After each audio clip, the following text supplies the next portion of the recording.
अस्सलाम वालेकुम। अच्छी अच्छी कहानियों के लिए हमारे चैनल हैदर वॉइस 2.0 को सब्सक्राइब कर लीजिए। शुक्रिया।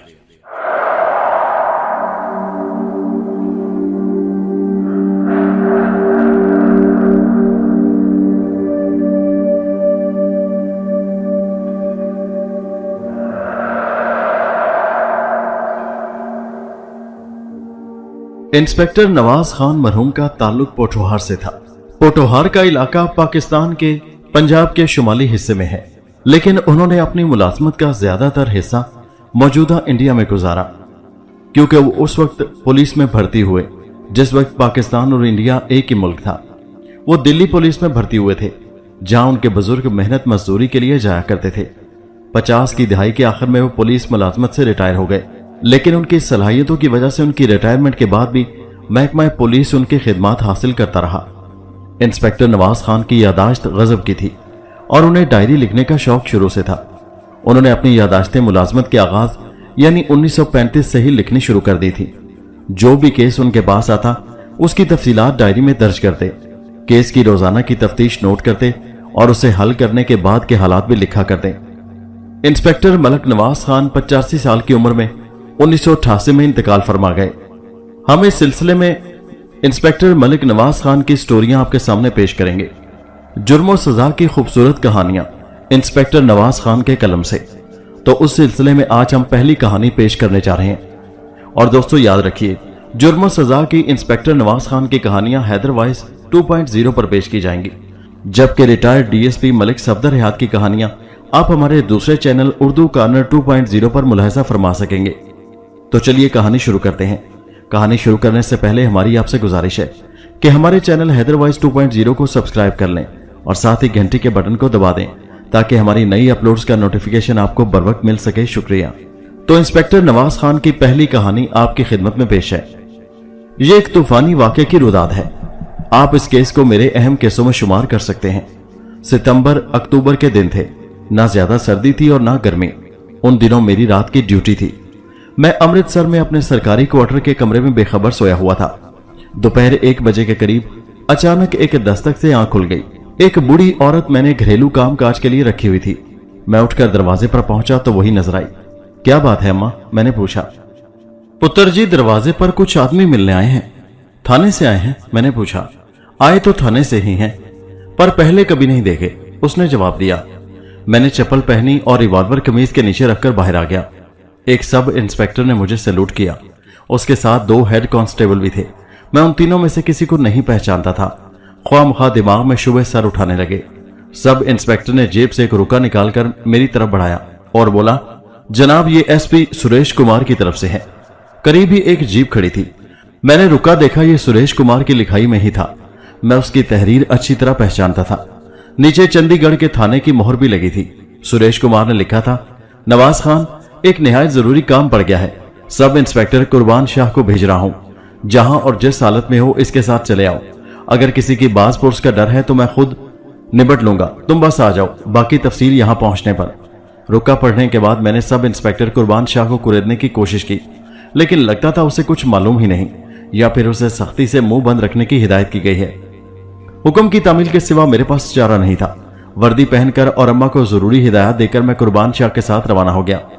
तेज रफ्तारी से सफर करते हम शाम कोई 8 बजे चंडीगढ़ पहुंच गए। मुझे सीधा एसपी साहब के दफ्तर ले जाया गया। दफ्तर के बाहर 2-3 जीपें खड़ी थी और अंदाजा होता था कि कोई अहम मीटिंग हो रही है। मैं गाड़ी से उतरकर अंदर पहुंचा तो एक वाकिफ कार इंस्पेक्टर मान सिंह नजर आया। मुझे देखकर उसका चेहरा खिल उठा और बोला, नवाज खान, अंदर तुम्हारा इंतजार हो रहा है, जल्दी पहुंचो। मेरा तजस्सुस बढ़ता जा रहा था। मैं साथी इंस्पेक्टर के साथ अंदर पहुंचा तो एसपी साहब को बनफ्से नफीस मौजूद पाया। इलाके के 2 डीएसपी के सामने पहुंचकर सलूट किया। उन्होंने गर्मजोशी से जवाब दिया और एक सब इंस्पेक्टर ने मेरे लिए कुर्सी खाली कर दी। एसपी साहब की हिदायत पर 2-3 गैर मुतल्लिक अफराद को बाहर निकालकर दफ्तर का दरवाजा बंद कर दिया गया। एसपी सुरेश कुमार ने सिगरेट सुलगाकर ऊपर नीचे 3 कहरे कश लिए। उनका यह मखसूस अंदाज जाहिर करता था कि वो खासे परेशान हैं। ये परेशानी उनकी बेख्वाब आंखों और थके हुए चेहरे से भी जाहिर होती थी। अंदाजा होता था कि इस कमरे के हाजरीन 2-3 रातों से मुसलसल जाग रहे हैं। एसपी सुरेश ने अपनी बारोब आवाज में कहा, नवाज खान, ये तो तुम समझ ही गए होगे कि कोई अहम मामला है, बहुत जल्दी थी। اس لیے मैंने दफ्तरी कार्रवाई में पड़े बगैर तुम्हें बुला लिया। ताहम फिक्रमंद न होना, तुम्हारे हेडक्वार्टर की इत्तला मिल चुकी है। मैंने कहा जनाब, जब आप मौजूद हैं तो मुझे फिक्रमंदी की क्या जरूरत है। एसपी ने सिगरेट का गहरा कश लेकर कहा, नवाज खान, हमें यहाँ एक मसला आन पड़ा है और कुछ दोस्तों का ख्याल है कि तुम ये मसला हल कर सकते हो। वैसे मुझे खुद भी मालूम है कि तुम इस काम के अहल हो। मेरा ख्याल है तुम हमें मायूस नहीं करोगे। मैंने कहा जनाब, आप मुझे शर्मिंदा कर रहे हैं। आप जैसे अफसरों की मौजूदगी में मैं किस काबिल हूं। एसपी सुरेश कुमार ने सिगरेट का धुआं नतनों से निकाला और गंभीर लहजे में बोले, नवाज खान, एक अगवा हो गया है। स्कूल के 2 बच्चों और एक नौजवान लड़की का, तीनों बहन भाई हैं। मकामी सेठ हरिचंद चावला के बच्चे हैं। मैंने कहा, ये हरिचंद चावला वही तो नहीं जो सेकंड हैंड गाड़ियों की खरीदो फरोख्त का काम करता है। एसपी ने कहा, बिल्कुल वही। कभी कभार नई गाड़ियां किस्तों पर भी देता है। उसका एक साझेदार है मक्खन सिंह, चंडीगढ़ में ही रहता है। दोनों में कोई कारोबारी तनाजा था। ये तनाजा इतना बड़ा कि नतीजे में मक्खन सिंह ने चावला के बच्चे अगवा करवा दिए। अब उसने मुतालबा किया है कि 90,000 रुपया कैश अदा किया जाए। 90,000 रुपया उन दिनों बहुत बड़ी रकम थी। मैंने पूछा, सेठ चावला क्या कहता है। एसपी ने इंस्पेक्टर मान सिंह को मुखातिब करके कहा, मानी, नवाज खान को अब तक होने वाली तफ्तीश के बारे में तफसील से बता दो। मानी ने एक फाइल खोली और उसके इंदराजात से मदद लेकर मुझे वजाहत से समझाने लगा। उसने कहा, चावला और मक्खन सिंह दोनों साझेदार हैं। पिछले 4-5 महीने से दोनों में लेन देन का झगड़ा चल रहा था। कोई 1.5 महीने पहले दोनों ने कारोबार अलहदा कर लिया। मक्खन सिंह का कहना था कि उसे चावला से 70,000 रुपए की रकम लेनी है, जबकि चावला का कहना है कि मक्खन सिंह झूठा है और उल्टा उसके एक प्लाट पर नाजायज कब्जा जमाए बैठा है। आज से 4 रोज पहले मोरखा 23 सितंबर बरोज सोमवार सेठ चावला की गाड़ी बच्चों को स्कूल से लेने गई। ये गाड़ी ड्राइवर हसन दीन चला रहा था। पहले ये गाड़ी गवर्नमेंट गर्ल्स कॉलेज पहुंची और वहां से चावला की जवान साल बेटी राधिका को लिया, जो 12वीं जमात की तालबा है और गोपाल तीसरी में पढ़ता है। उन्हें ठीक 1:30 बजे स्कूल से छुट्टी हुई। गाड़ी तीनों बच्चों को लेकर जो ही सड़क की तरफ मुड़ी, एक ट्रक की आड़ में खड़े हुए 3 मुसल्लह अफराद सामने आ गए। तीनों ने शलवार कमीज पहन रखी थी। उन्होंने अपने चेहरे गर्म चादरों में छुपाए हुए थे। एक शख्स के सर पर पगड़ी भी थी। ड्राइवर को गाड़ी रोकना पड़ी। तीनों अफराद जबरदस्ती गाड़ी में घुस गए और ड्राइवर को गाड़ी वापस मोड़ने पर मजबूर कर दिया। मौका पर चंद राहगीरों ने यह मंजर देखा। उनमें 2 तांगे वाले और एक मोटरसाइकिल सवार लड़का भी था। लोगों के कहने पर मोटरसाइकिल वाले ने करीबी दुकानदार को पीछे बिठाया और कार के ताकुब में गया। जो ही कार एक बगली सड़क पर मुड़ी, उसमें से 2-3 फायर हुए। एक गोली मोटरसाइकिल वाले को छूती हुई गुजर गई। खौफजदा होकर उसने ताकुब खत्म कर दिया। थोड़ी ही देर में गाड़ी लहराती और फायरिंग करती हुई नजरों से ओझल हो गई। ये गाड़ी एक 43 मॉडल स्क्वाड कार थी। मौके पर मौजूद कई अफराद ने उसका नंबर नोट कर लिया था, ताहम बाद अज़ां ये नंबर जाली साबित हुआ। बच्चों के अगवा की रिपोर्ट सेठ चावला के भाई ने वकूआ के 1 घंटे बाद इस थाने में दर्ज करवाई। एफआईआर में उसने बड़े मुजरिम के तौर पर मक्खन सिंह का नाम लिखवाया। उसने कहा कि मक्खन सिंह उन्हें इससे पहले भी कत्ल और अगवा की धमकियां दे चुका है। वकूआ के करीब 2 घंटे बाद सेठ चावला का ड्राइवर हसन दीन जख्मी हालत में घर वापस पहुंच गया। उसका सर फटा हुआ था और वर्दी के बटन टूटे हुए थे। उसने बताया कि मुजरिमों ने उसे शहर से बाहर एक वीरान सड़क पर मार पीट कर गाड़ी से उतार दिया था। इस खत के मुताबिक ये सारी कार्रवाई मक्खन सिंह ही की थी। उसने चावला से कहा था कि अगर उसे तीनों बच्चों की जिंदगी अजीज है तो कल शाम 6 बजे तक 90,000 रुपए चमड़े के खाकी या सब्ज थैले में बंद करके होशियारपुर रोड पर 8वें मील के सामने पीपल के 3 दरख्तों के नीचे रख दी जाए। अगर पुलिस तक पहुंचने की कोशिश की तो कल किसी जगह से तीनों बच्चों की कटी फटी लाशें मिल जाएंगी। इस खत की वसूली के बाद पुलिस ने मक्खन सिंह के खिलाफ कार्रवाई का फैसला किया। अगले रोज मुजरिम की हिदायत के मुताबिक एक चरमी थैला 8वीं मील के सामने मुकर्रर जगह पर रख दिया गया। पुलिस की एक पार्टी खेत मजदूरों के रूप में करीबी खेतों में मौजूद रही। ये लोग सारी रात इंतजार करते रहे, लेकिन थैला उठाने कोई नहीं आया।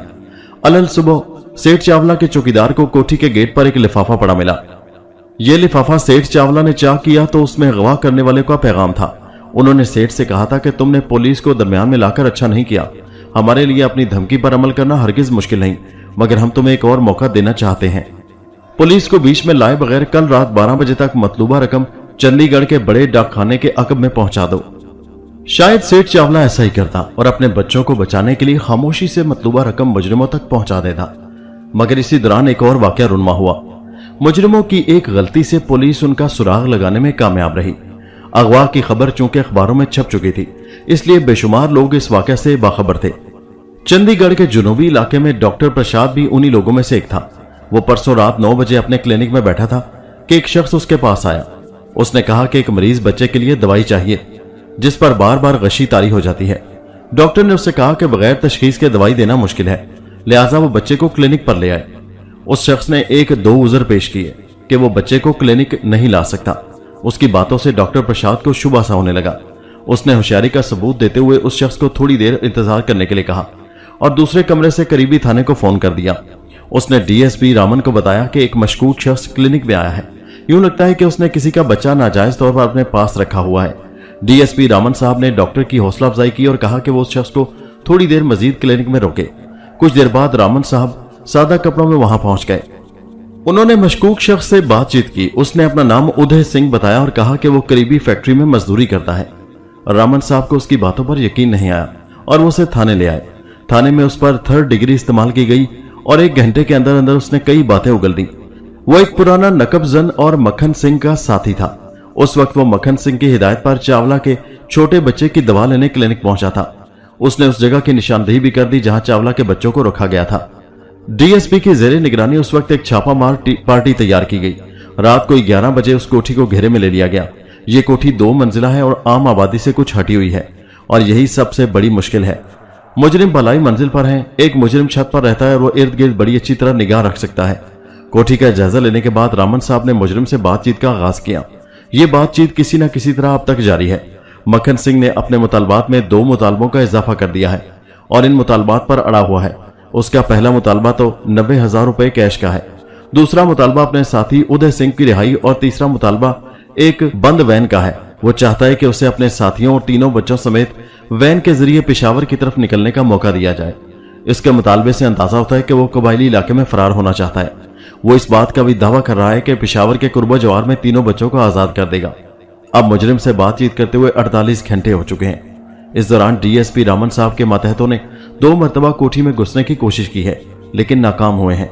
कोठी में घुसने का वाहिद रास्ता अकबी सहन है, लेकिन उस सहन में मुजरिमों ने 2 खूनखार कुत्ते छोड़ रखे हैं।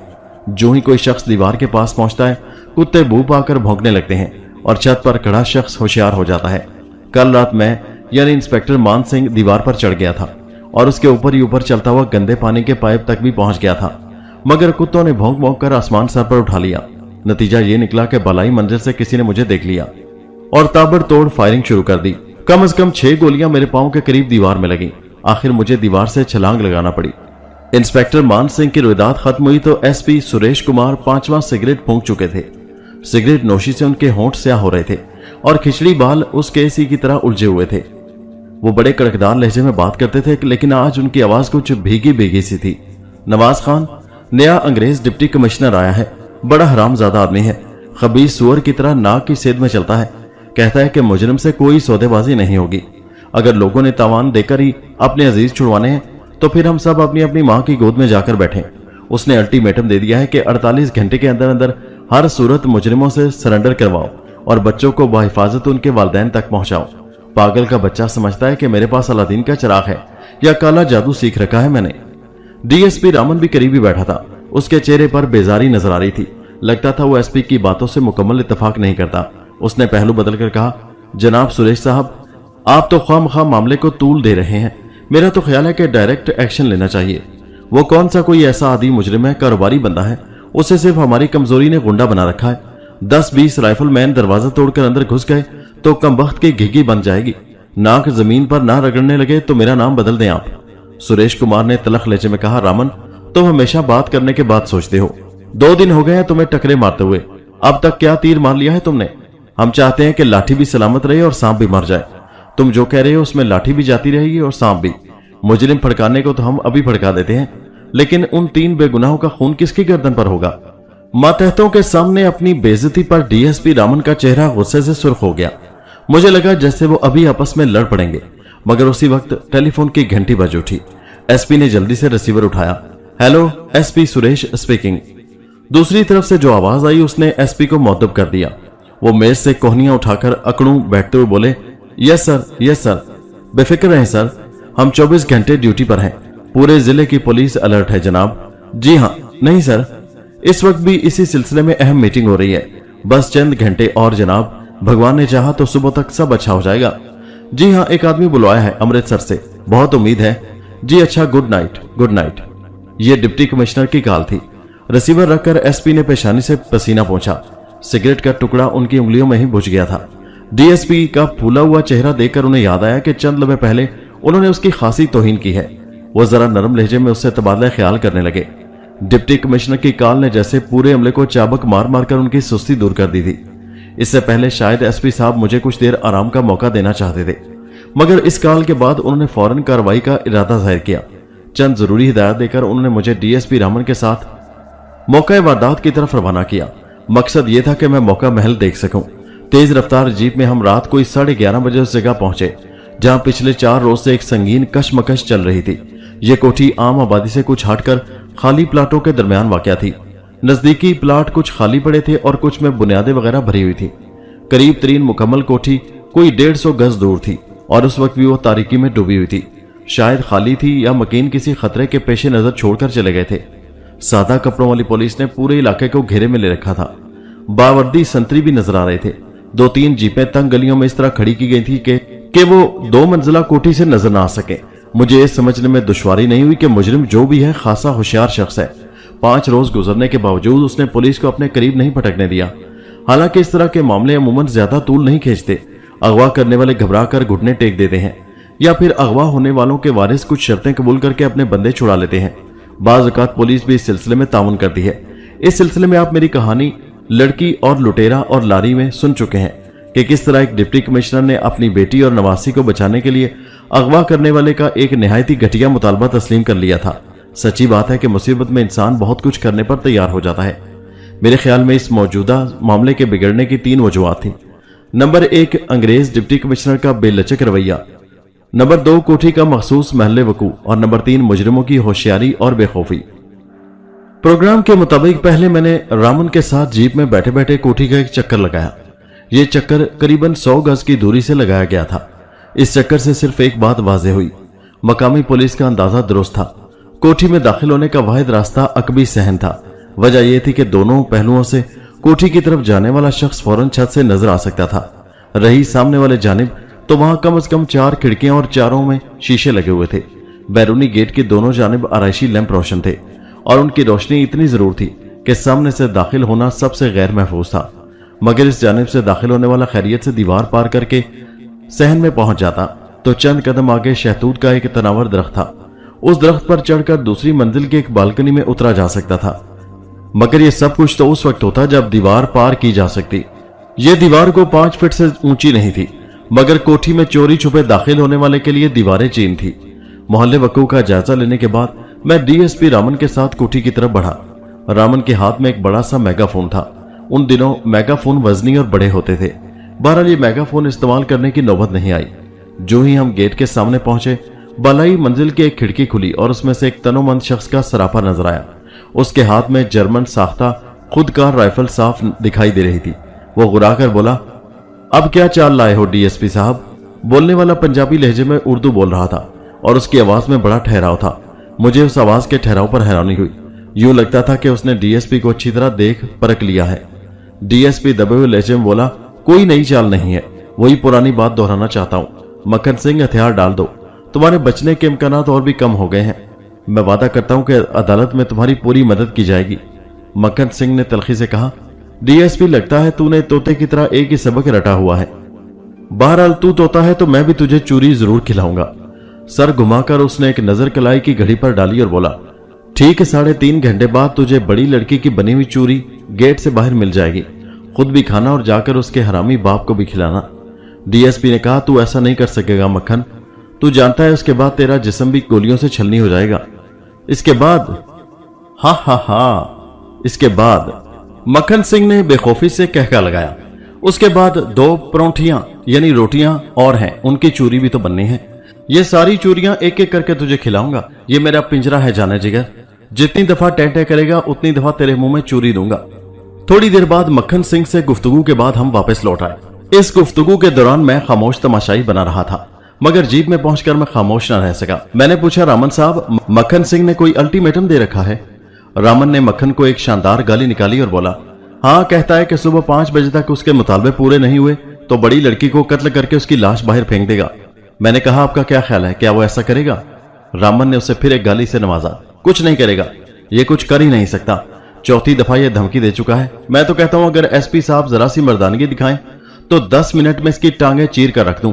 कुत्ते का पिल्ला, 5 दिनों से अजाब बना हुआ है हमारे लिए। डीएसपी का गुस्सा अरूज पर था। मैंने डरते डरते सवाल किया, जनाब कितने आदमी हैं अंदर? 4 सूअर के बच्चे थे, एक पकड़ा गया, 3 अंदर हैं। एक छत पर खड़ा दुम हिलाता रहता है, वो अंदर बैठकर बाप का नाम सोचते रहते हैं। नीम तारीख खाली सड़कों पर जीप तेज रफ्तारी से सफर करती वापस एसपी साहब के दफ्तर पहुंच गई। उन्होंने एक टेलीफोन कंधे से लगा रखा था और दूसरे पर किसी से बात कर रहे थे। एश ट्रे में बुझे सिगरेटों का अंबार लगा था। कमरे में 3-4 मोटे ताजे इंस्पेक्टर थे और सब जहाज डुबोकर बैठे हुए थे। डीएसपी साहब गुफ्तगू से फारिग हुए तो मेरी तरफ मुतवज्जो हो गए। उन्होंने कहा, नवाज खान टाइम बहुत कम है, तुमने कोठी के सर्वे से जो नतीजा निकाला है चंद लफ्जों में मुझे बता दो, और अगर तुम्हारे जहन में कोई मंसूबा आया है तो उसका भी जिक्र कर दो। एसपी साहब के जवाब में मैंने कोठी के बारे में अपना जायजा पेश कर दिया। वो पूरे ध्यान से सुनते रहे। आखिर में मैंने कहा, जनाब मैं यहाँ अपने बुलाए जाने का मकसद जानता हूँ और इंशाल्लाह आपकी तवक्को पर भी पूरा उतरूंगा। अगर आप इजाजत दे दें तो मैं भी थोड़ी तैयारी करके कोठी में दाखिल होने की कोशिश करता हूँ। मेरी पेशकश पर एसपी का चेहरा चमक उठा और बोले, शाबाश नवाज खान, मुझे तुमसे यही उम्मीद थी, लेकिन मैं तुम्हारा नुकसान किसी तरह बर्दाश्त नहीं कर सकता। जैसे लाया हूं वैसे ही वापस भेजना चाहता हूं। मेरी बात समझ रहे हो ना? मैंने कहा, सर मैं आपकी हर बात समझ रहा हूं, मैं कम से कम खतरा मोल लेने की कोशिश करूंगा। गुड। एसपी ने अंदरूनी जोश से मेज पर मुक्का मारा। अब मुझे बताओ तुम्हें कितने आदमी और कैसे असले की जरूरत है? मैंने कहा, जनाब फिलहाल मुझे किसी चीज की जरूरत नहीं, मेरे पास अपना रिवॉल्वर है और मैं अकेला जाना चाहता हूं। हाँ कुछ चीजें दरकार हैं, अगर इस वक्त मुहैया हो सकें तो। एसपी ने कहा, तुम समझो ये रात नहीं दिन है, चंडीगढ़ की हर दुकान तुम्हारे लिए खुल सकती है। मैंने मुस्कुराकर कहा, नहीं जनाब अब ऐसी भी बात नहीं, मुझे सिर्फ एक काली पतलून कमीज चाहिए, हाजमी तालों की चाबियों का एक गुच्छा, 9 नंबर रबड़ सोल जूतों का एक जोड़ा और एक रस्सी जो शायद कहीं काम आ जाए। एसपी के चेहरे से लगता था कि अगर उस वक्त मैं कोई 10-20 हजार की चीज भी मांग लूं तो वो मेरे सर पर वार कर फेंक देगा। उसने उसी वक्त टेलीफोन उठाया और तेजी से डायल घुमाने लगा। कोई निस्फ घंटे में मतलूबा सामान थाने में पहुंच गया। चाबियों का गुच्छा मेरे मतलब का नहीं था, मगर काम चल सकता था। मैंने उसमें चंद और चाबियां शामिल कर लीं, फिर कपड़े पहनकर और रिवॉल्वर होल्स्टर में लगाकर छापा मार फौजी की तरह अपने ऑपरेशन के लिए तैयार हो गया। रवानगी से पहले मैंने एसपी साहब से कहा, अब एक आखिरी काम आपको करना होगा। हाँ कहो, उन्होंने गर्मजोशी से कहा। थोड़ी देर के लिए आपको कोठी की बरकी रोह काटना होगी। ओह, एसपी के स्याह होंठ दायरे की शक्ल में सुकड़ गए। फिर वो बोले, तुम्हारा ख्याल तो मुनासिब है, लेकिन इस तरह वो खबीस मक्खन सिंह बिफर जाएगा। हाँ एक तरीका है, उन्होंने कुछ सोचते हुए कहा, क्यों ना पूरे इलाके की बिजली बंद कर दी जाए, इस तरह उसे शुबा नहीं होगा।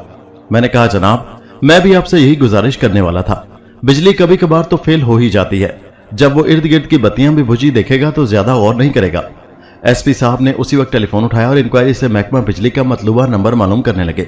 चंद मिनट में उन्होंने तमाम मामला फिट कर लिया, फिर रिसीवर रखकर मुझे बताया कि अब से ठीक आधा घंटा बाद सोसाइटी के इलाके में बिजली बंद हो जाएगी और 1 घंटा बंद रहेगी। मैंने मुतमईन अंदाज में सर हिला दिया। एसपी साहब ने कमाल मेहरबानी से मुझे अपने साथ ही जीप में बिठा लिया और यूं हमारा मुख्तसर सा काफिला सनसनीखेज माहौल में सोसाइटी की तरफ रवाना हुआ। जो ही इलाके की बत्तियां बुझी, 2 मंजिला कोठी की बलाई खिड़कियां भी तारीकी में डूब गईं और उसके साथ ही कोठी के गेट पर दोनों जाने लगे हुए बिजली के लैंप भी बुझ गए। ये लम्हे मेरे लिए बड़े कीमती थे। तारीकी छाने के बाद कुछ देर तक आदमी को कुछ नजर नहीं आता। मैं जीप की ओर से निकला और झुककर भागता हुआ कोठी की तरफ बढ़ा। दरमियानी फासला कोई 200 गज था। एक तरह मैं मक्खन सिंह पर नफसियाती दाव लगा रहा था। मक्खन सिंह और उसके साथी अच्छी तरह जानते थे कि जब भी किसी ने कोठी में घुसने की कोशिश की तो वो अकबी रास्ता इस्तेमाल करेगा। अगर ज्यादा रिस्क लेने वाला हुआ तो पहलू से आ जाएगा, मगर कोई शख्स फ्रंट से किस्मत नहीं आजमाएगा। यह मक्खन सिंह के जहन में मुश्किल से ही आ सकता था और मैं इसी सूरत हाल से फायदा उठाना चाहता था। मक्खन सिंह और उसके साथियों को धोखा देने के लिए 2 जीपें कोठी के अकब में खड़ी की जा चुकी थी और मुझे उम्मीद थी कि बत्तियां बुझते ही मुजरिमों की पूरी तवज्जो कोठी के अकब में चली गई होगी। निहायत तेजी से दौड़ता हुआ मैं 5 फीट ऊंची दीवार के साए में पहुंचा और दुबक कर बैठ गया। चंद लम्हे सांसें दुरुस्त करने में लगे। उसी वक्त प्रोग्राम के मुताबिक कोठी के अकब में डीएसपी रामन और इंस्पेक्टर मान सिंह ने अपनी जीपें स्टार्ट कर दी और उनकी आवाज दूर से मेरे कानों में आने लगी। ऐसा करके मुजरिमों को इस शुबे में डाला गया था कि शायद अकब से कोई कार्रवाई होने लगी है। जो ही जीपें स्टार्ट हुई, कोठी के अकबी सहन में अल्सेशन कुत्तों ने जोर शोर से भौंकना शुरू कर दिया। मैंने अल्लाह का नाम लिया और दीवार के ऊपर से रेंग कर दूसरी तरफ पौधों की क्यारी में उतर गया। पहला मरहला तय हो गया। अंदर पहुंचते ही मैं औंधा लेट गया और कोहनियों के बल घसीटता हुआ शहतूत के पेड़ की तरफ बढ़ा। यह पेड़ काफी पुराना था, जबकि कोठी बने बमुश्किल चंद माह हुए होंगे। साफ जाहिर था कि पेड़ कोठी के अहाते में आ गया है। बैरूनी दीवार से पेड़ तक का फासला बमुश्किल 8 गज था, मगर उस वक्त 8 मील महसूस हो रहा था। कान हर लम्हे गोली की आवाज पर लगे हुए थे। मैं अपनी तारीफ नहीं कर रहा, लेकिन 100% हकीकत है कि ऐसी कार्रवाई करने वाले के असाब लोहे के होने चाहिए। दफतन मेरा हाथ किसी चीज से टकराया, खड़खड़ाहट की आवाज आई और खून जैसे रगों में जम गया। ये कहानी खुरपा था जो कयारियों के पास ही फर्श पर पड़ा था। तारीकी में मेरा हाथ लगने से वो कुछ दूर तक पुख्ता फर्श पर घिसट गया था। रात के सन्नाटे में यह आवाज भी खासी नुमाया महसूस हुई। यकायक मुझे बलाई खिड़की के करीब भागते कदमों की आवाज आई। दिल उछल कर रह गया। यह फैसले का लम्हा था। फैसला करना था कि यहीं लेटा रहूं या भागकर कहीं पनाह तलाश करूं। फिर मुझे याद आया कि मुजरिमों के पास टॉर्च भी है। टॉर्च की रोशनी मेरे लिए खतरनाक साबित हो सकती थी। मैं अपनी जगह से उठा और लपक कर शहतूत की आड़ में पहुंच गया। तने के साथ चिपकर मैंने सांस तक रोक लिया। ऊपरी मंजिल की खिड़की खुली। ताकतवर टॉर्च का लंबूतरा दायरा फर्श पर आया और इधर उधर रेंगने लगा। क्यारियों को रोशन करता हुआ दायरा आहनी खुरपे तक पहुंचा। कुछ देर वहां साकित रहा, फिर दोबारा क्यारियों में चला गया। कुछ देर घास पर रेंगने के बाद दायरा अचानक गायब हो गया। मैंने शुक्र की सांस ली। खिड़की से मक्खन सिंह के बुड़बुड़ाने की आवाज आई। फिर उसने चिल्लाकर अपने किसी साथी से बात की। जवाब में उसकी दूर उफ्तादा आवाज आई और एक बार फिर खामोशी छा गई। उस खामोशी में सिर्फ 2 जीपों के इंजन बुड़बुड़ा रहे थे। ये आवाजें कोठी से करीबन 100 गज की दूरी से आ रही थी। उन आवाजों के जवाब में कभी कभार दोनों कुत्ते भी भौंकने लगते थे। मैंने खामोशी के साथ शहतूत के टेढ़े मेढ़े दरख्त पर चढ़ना शुरू किया। खुशकिस्मती से हल्की हल्की हवा चल रही थी। शाहों के हिलने से मक्खन सिंह के चौंकने का खदशा कम था। फिर भी मैं पूरी एहतियात कर रहा था। एक मजबूत शाख पर चलता हुआ मैं बालकनी के करीब पहुंच गया, मगर यहां आकर मुझे मायूसी हुई। नीचे से देखने पर लगता था कि शाख बालकनी के नजदीक तक ले जाएगी, मगर यह अंदाजा गलत निकला। बालकनी का जंगला शाख से कोई 4 फीट दूर 5 फीट बुलंद था।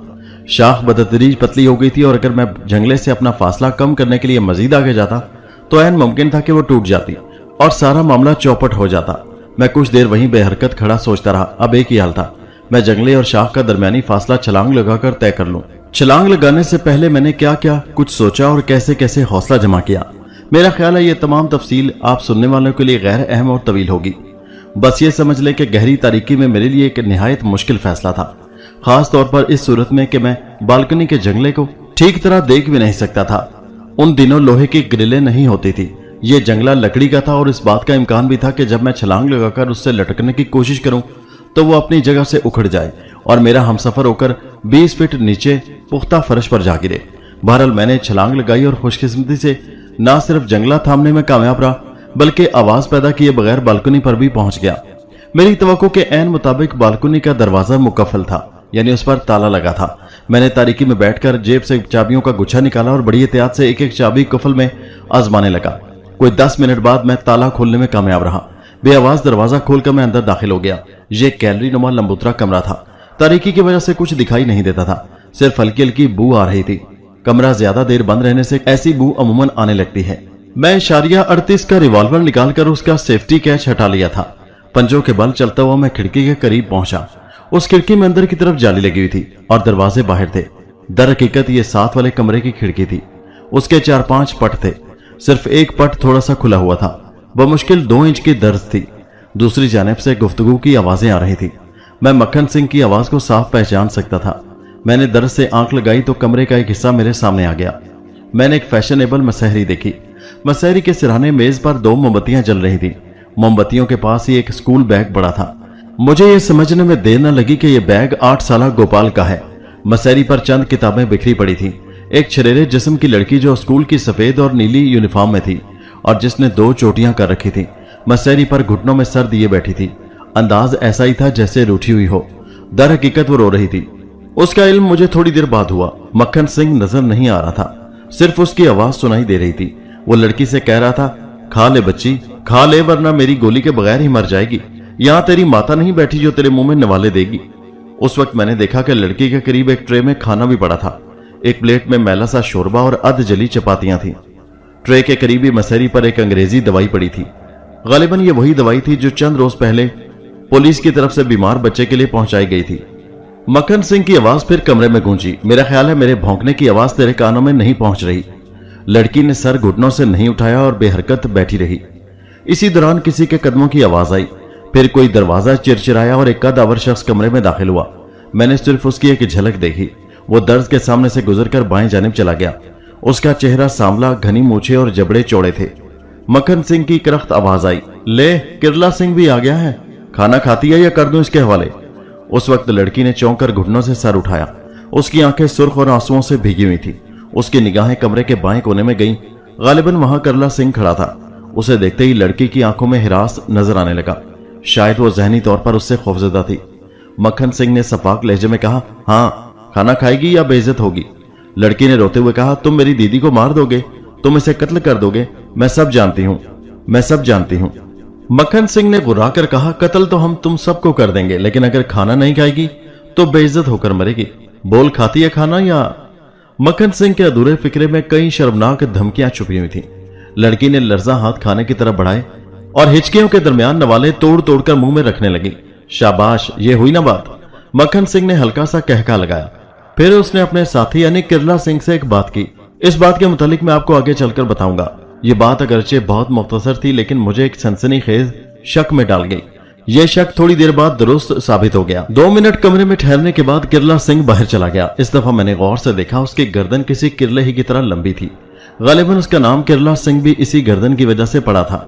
किरला सिंह बाहर चला गया और लड़की, जो यकीनन सरोज थी, सर झुकाए खाना अलग से उतारने की कोशिश करती रही। मैं सोच रहा था कि मुझे अब क्या करना है। यरगमाली 3 थे, लेकिन उसके कमरे में सिर्फ एक था, यानी सरोज। राधिका और गोपाल कहां थे और उन्हें अलहदा क्यों रखा गया था? यरगमालियों को इस तरह अलग-अलग रखने से मुजरिमों की होशियारी जाहिर होती थी। अगर फर्ज मोहाल किसी तरह मैं मक्खन सिंह पर काबू पा भी लेता तो राधिका और गोपाल की जिंदगी खतरे में पड़ सकती थी। मैं बेआवाज चलता हुआ कमरे के बैरूनी दरवाजे तक पहुंचा। रिवॉल्वर हाथ में और उंगली ट्रिगर पर थी। बाएं हाथ से मैंने दरवाजे पर बतदरीज दबाव डाला और मेरी सारी उम्मीदों पर जैसे ओस पड़ गई। दरवाजा बाहर से बंद था। अब मालूम नहीं उसे कुंडी लगाई गई थी या मुकफल किया गया था। यह दरवाजा मक्खन सिंह वाले कमरे में खुलता था।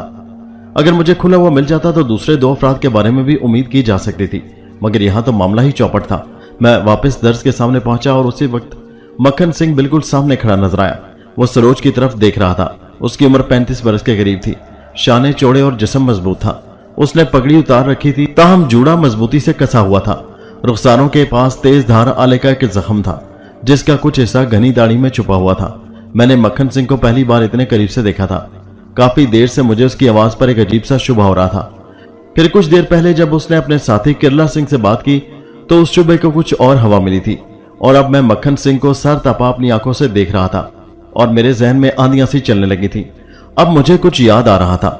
माजी की धुंध से एक चेहरा निकलकर आंखों के सामने निखरता जा रहा था।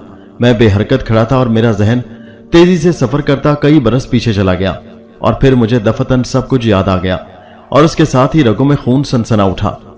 मैं मक्खन सिंह को पहचान गया था। वो मक्खन सिंह नहीं था, इलाके का मारूफ डाकू प्रताप जिंदल था।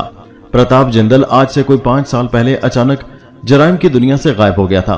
कुछ लोगों का ख्याल था कि वो बर्मा की तरफ फरार हो गया था। कुछ का ख्याल था कि वो आपस की गिरोही लड़ाई में कहीं मारा गया था। बाज ये समझते थे कि वो किसी पुलिस मुकाबले में काम आया है और पुलिस ने उसे ठीक तरह शनाख्त किए बगैर ठिकाने लगा दिया है। कोई 5 बरस पहले मैं जिला अबनाला के एक दूर दराज गांव में तैनात था। उन दिनों प्रताप जिंदल और उसके साथी मोली राम ने इलाके में बहुत औधम मचा रखा था। आए दिन पुलिस उनके ठिकानों पर छापे मारती रहती थी। एक सब इंस्पेक्टर के तौर पर मैं भी उन छापों में शरीक होता था। कई बार आमने सामने फायरिंग हुई। दोनों तरफ के आदमी मारे गए, जख्मी हुए, पकड़े गए। फिर यूं हुआ कि एकाएकी डाकुओं के इस गिरोह की सरगर्मियां कम हो गईं। मोतीराम एक मुकाबले में जख्मी होकर राजस्थान की तरफ निकल गया, जहां वो डाकुओं के एक और बड़े गिरोह में शामिल हो गया। प्रताप जिंदल के बारे में कुछ मालूम नहीं हुआ। पुलिस के हलकों में उसके बारे में मुख्तलिफ अफवाहें गर्दिश करती रहीं। उन अफवाहों में एक अफवाह यह भी थी कि प्रताप और मोती में एक मगविया लड़की शारदा की वजह से झगड़ा हो गया था। प्रताप जिंदल उसी मिराठल लड़की को लेकर कहीं गायब हो गया। अभी थोड़ी देर पहले मक्खन सिंह प्रताप ने अपने साथी के साथ जो बात की थी उसमें एक नाम शारदी आया था। शारदी का लफ्ज सुनकर मेरा ध्यान शारदा की तरफ चला गया।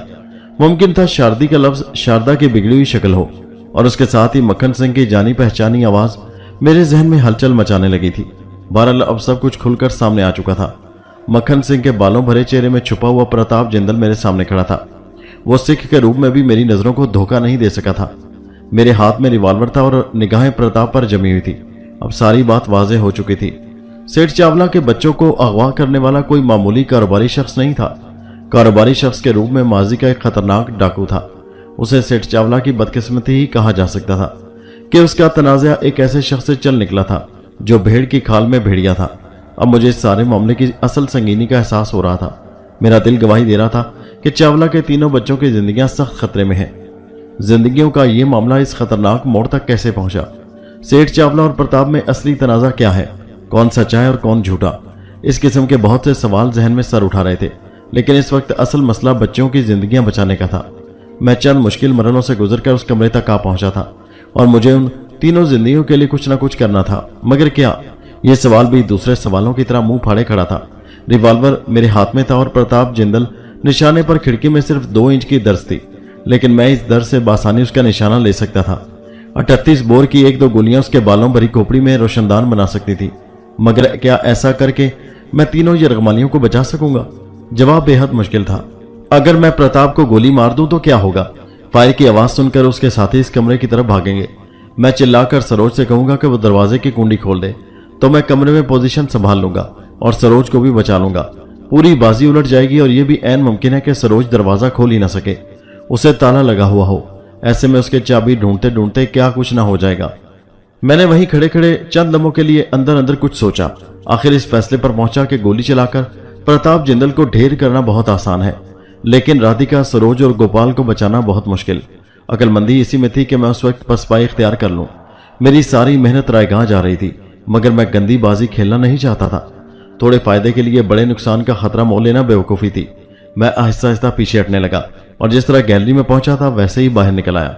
बाहर निकलकर मैंने एक दफा फिर इतराफ का जायजा लिया, लेकिन अंदर घुसने की कोई सूरत मुमकिन नहीं थी। गैलरी के दरवाजे को ताला लगाकर मैं लकड़ी के जंगले से लटका कुछ देर अंधेरे में नीचे जमीन को देखता रहा, फिर बेआवाज कूद गया। रबड़ सोल जूतों की वजह से मामूली आवाज पैदा हुई। जमीन पर आने के बाद मैंने कुछ देर इंतजार किया, फिर कोहनियों के बल रिंगता हुआ बैरूनी दीवार की तरफ बढ़ा। क्यारी से गुजरकर मैंने दीवार फलांगी और बाहर निकल आया। थोड़ी ही देर बाद मैं एक तंग गली में एसपी सुरेश शर्मा और दूसरे अमले के सामने खड़ा था। सारी सवालिया निगाहें मेरे चेहरे पर जमी थी। उनमें 2 आंखें सेठ चावला की भी थी। सेठ चावला की उम्र 50 के लगभग थी। आम हिंदू सेठों की तरह फरबा जिस्म का मालिक था। नेहरू टोपी के नीचे धोती कमीज पहने वो सर तपा सवाल बना खड़ा था। उसकी आंखों के गिर्द स्याह हल्के गवाही दे रहे थे कि वो कई रातों से सोया नहीं था। उसके साथ उसकी पत्नी भी थी। चांदी बालों वाली ये बदकिस्मत औरत मुझे देखते ही समझ गई कि मैं नाकाम लौटा हूं। वो दोनों हाथों में चेहरा छुपाए सिसकियों से रो रही थी। हाय मेरी लाडली, वो राक्षस उसे मार डालेंगे। सिर्फ 1.5 घंटा रह गया है। हाय राम, मेरी राधिका का जीवन बचा ले। हंसती खिलती कॉलेज गई थी, कहती थी बस आज के रोज जाना है, फिर छुट्टियां हैं। हाय भगवान, ये कैसी छुट्टियां हैं? मेरे बच्चों को बचा लो, मेरे बच्चों को बचा लो। औरत की गिरियाजारी निहायत तकलीफ दे थी। सेठ चावला की हिरासा आंखों में आंसू चमक रहे थे। मैंने एसपी साहब से कहा, जनाब मैं आपसे अकेले में बात करना चाहता हूं। उन्होंने मुझे साथ लिया और अपनी जीप में आ बैठे। डीएसपी रामन भी साथ था। हाँ क्या हुआ? जनाब मैं आपको मशवरा देने का अहल तो नहीं, लेकिन मेरी जाती राय यह है कि हम मुजरिमों के मुतालबात मान लेने चाहिए। मेरी बात पर डीएसपी रामन ने नाक मुंह चढ़ाई। एसपी साहब ने तहम्मुल से कहा, नवाज खान तुम अपनी मायूसी की वजह बताना पसंद करोगे? मैंने एसपी साहब को अपनी कार्रवाई से आगाह किया और बताया कि मैं किस तरह कोठी के अंदर घुसने में कामयाब हो सका। फिर मैंने कहा, जनाब मैंने मक्खन सिंह को करीब से देखा है। वो कोई मामूली आदमी नहीं है, हमारी तवक्कुआत से कहीं बढ़कर खतरनाक और होशियार है। मेरी नाचीज राय है कि हमारी कोई कोशिश तीनों जिंदगियां खतरे में डाल सकती है। डीएसपी रामन ने तिल मिलाकर कहा, नवाज खान तुम उस कुत्ते के बच्चे को आदमखोर बनाकर पेश कर रहे हो। वो 5 रोज से हमें गीदड़ भपकियां दे रहा है। मैं जानता हूं उस हरामी गीदड़ को सिर्फ हमने शेर बनाया है। मैंने रवानी से कहा, रामन साहब मैं ये तो नहीं जानता कि वो शेर है या हरामी गीदड़ है, लेकिन इतना जरूर बताता हूं कि वो है खतरनाक। मैं उसके सारे इंतजाम देकर आ रहा हूं। हमें बहुत सोच समझ कर कदम उठाना होगा। मैं एसपी साहब को हरगिज ये बताना नहीं चाहता था कि मैं मक्खन सिंह को बतौर प्रताप जिंदल पहचान चुका हूं। मैं अच्छी तरह जानता था कि इस तरह बच्चों की रिहाई मजीद मुश्किल हो जाएगी। डीएसपी हर सूरत प्रताप को गिरफ्तार करना चाहेंगे और इस खतरनाक कश्मकश में तीनों बेगुनाह यरगमालियों को बचाना नामुमकिन हो जाएगा। एसपी साहब ने पूछा, तुम्हारी क्या राय है? अब हमें क्या करना चाहिए? मैंने कहा, जनाब मेरे ख्याल में कोई भी हादसा रूनमा होने से पहले मक्खन सिंह के मुतालबात मान लेने चाहिए। अगर वो वैगन मांग रहा है तो वैगन दे देनी चाहिए। जब वो पेशावर के नवा में बच्चों को रिहा कर दे तो उसे घिरने की कोशिश करनी चाहिए। इसके अलावा तो कोई बात समझ नहीं आती। डीएसपी रामन तंजिया हंसी के साथ बोला, बहुत खूब नवाज खान, इससे तो बेहतर है कि हम अपने अपने घरों में जाकर आराम करें और परसों अखबार में पढ़ लें कि मक्खन सिंह ने तीनों बच्चों और उनके वालिदैन के साथ क्या किया है और चंडीगढ़ पुलिस के सर में कितने लित्र मारे हैं। क्या बुज़दिलों जैसी बातें कर रहे हो तुम? क्या ख्याल है तुम्हारा कि कबायली इलाके में जाकर उसे पकड़ सकोगे? अगर वो यहाँ हमारी बहादुरी पर ठप्पा लगा गया तो कबायली इलाके में भी हाथ नहीं आएगा। मैं जी में खोल कर रह गया। डीएसपी अपने नंबर बनाने में लगा हुआ था। एसपी साहब ने मामला फहमी का मुजाहरा करते हुए नरम आवाज में कहा, नवाज खान, दरअसल मामला बहुत पेचीदा हो चुका है। मैं समझा नहीं सर। एसपी साहब ने ऊपर नीचे 3 तवील कश लिए और बोले, इस अंग्रेज टूडी की अकल का भी कुछ पता नहीं चलता। जो बात टेढ़े मुंह से निकल गई बस निकल गई। डिप्टी कमिश्नर का हुक्म है कि किसी सूरत मुतालबे तस्लीम न किए जाए। मैंने कहा, एसपी साहब, ये 3 बेगुनाह बच्चों की जिंदगी का मामला है। हमारे काम मुजरिम पकड़ना ही नहीं, जानो माल की हिफाजत भी है। डिप्टी कमिश्नर का अपना बच्चा खतरे में होता तो क्या वो ऐसी बात करता? मेरे ख्याल से तो वो नाक से पानी पीने पर तैयार हो जाता। डीएसपी गुर्राया, इंस्पेक्टर, जिस बात का तुम्हें इल्म नहीं वो बात मत करो। तुमने जो किला फतह करना था कर लिया, अब हमें कुछ सोचने दो। वो कोशिश के बावजूद अपने लहजे पर काबू नहीं पा रहा था। एसपी ने नरम लहजे में कहा, इंस्पेक्टर नवाज, दरअसल बात यह है कि मक्खन सिंह का दूसरा मुतालबा किसी सूरत तस्लीम नहीं किया जा सकता। वो चाहता है कि उसके गिरफ्तार शुदा साथी उदय सिंह को रिहा कर के कोठी में पहुंचा दिया जाए। लेकिन डिप्टी कमिश्नर साहब ये बात हरगिज नहीं मानेंगे, बल्कि सच्ची बात यह है कि वो मान ही नहीं सकते। मान ही नहीं सकते? मैंने चौंक कर पूछा। हाँ, एसपी ने गंभीर लहजे में कहा, दरअसल उदय सिंह हलाक हो चुका है। डिप्टी साहब की हिदायत थी कि उस पर बार बार 3rd डिग्री इस्तेमाल की जाए और सब कुछ उगलवाया जाए। इसी बेहोशी की हालत में उसे अस्पताल पहुंचाया गया, जहां वो चंद घंटे बाद दम तोड़ गया। मैं सन्नाटे में रह गया। एसपी ने एक संगीन इंकशाफ किया था। उदय सिंह की हलाकत ने इस उलझे हुए मामले को और उलझा दिया था। थानों में तशद्दुद के दौरान ऐसे वाकयात कभी कभार हो जाते हैं। जाहिर है इनमें सारा कसूर पुलिस वालों का होता है। वो नाजायज तौर पर कानून को अपने हाथ में लेते हैं और तफ्तीश की मेहनत से बचने के लिए मुश्तबा शख्स को मार मार कर उसका भुरकस निकाल देते हैं। चंद एक केस ऐसे भी होते हैं जिनमें मामूली मारपीट के दौरान इत्तफाकन मुल्जिम को कोई संगीन जरब पहुंच जाती है और वो जानवर नहीं हो सकता। ताहम ऐसा शाज़ो नादिर ही होता है। अब पूरी बात मेरी समझ में आ रही थी। चावला के 3 बच्चे खौफनाक जाल में फंस चुके थे और उन्हें इस सूरत-ए-हाल से निकालने के लिए बड़ी सोच समझ और हिम्मत की जरूरत थी। और यहाँ डीएसपी रामन जैसे लोग मूंछों को ताव देने के सिवा कुछ नहीं कर रहे थे। मैंने कहा, कुछ भी है जनाब, मैंने जो कुछ देखा है वो आपको बता दिया है।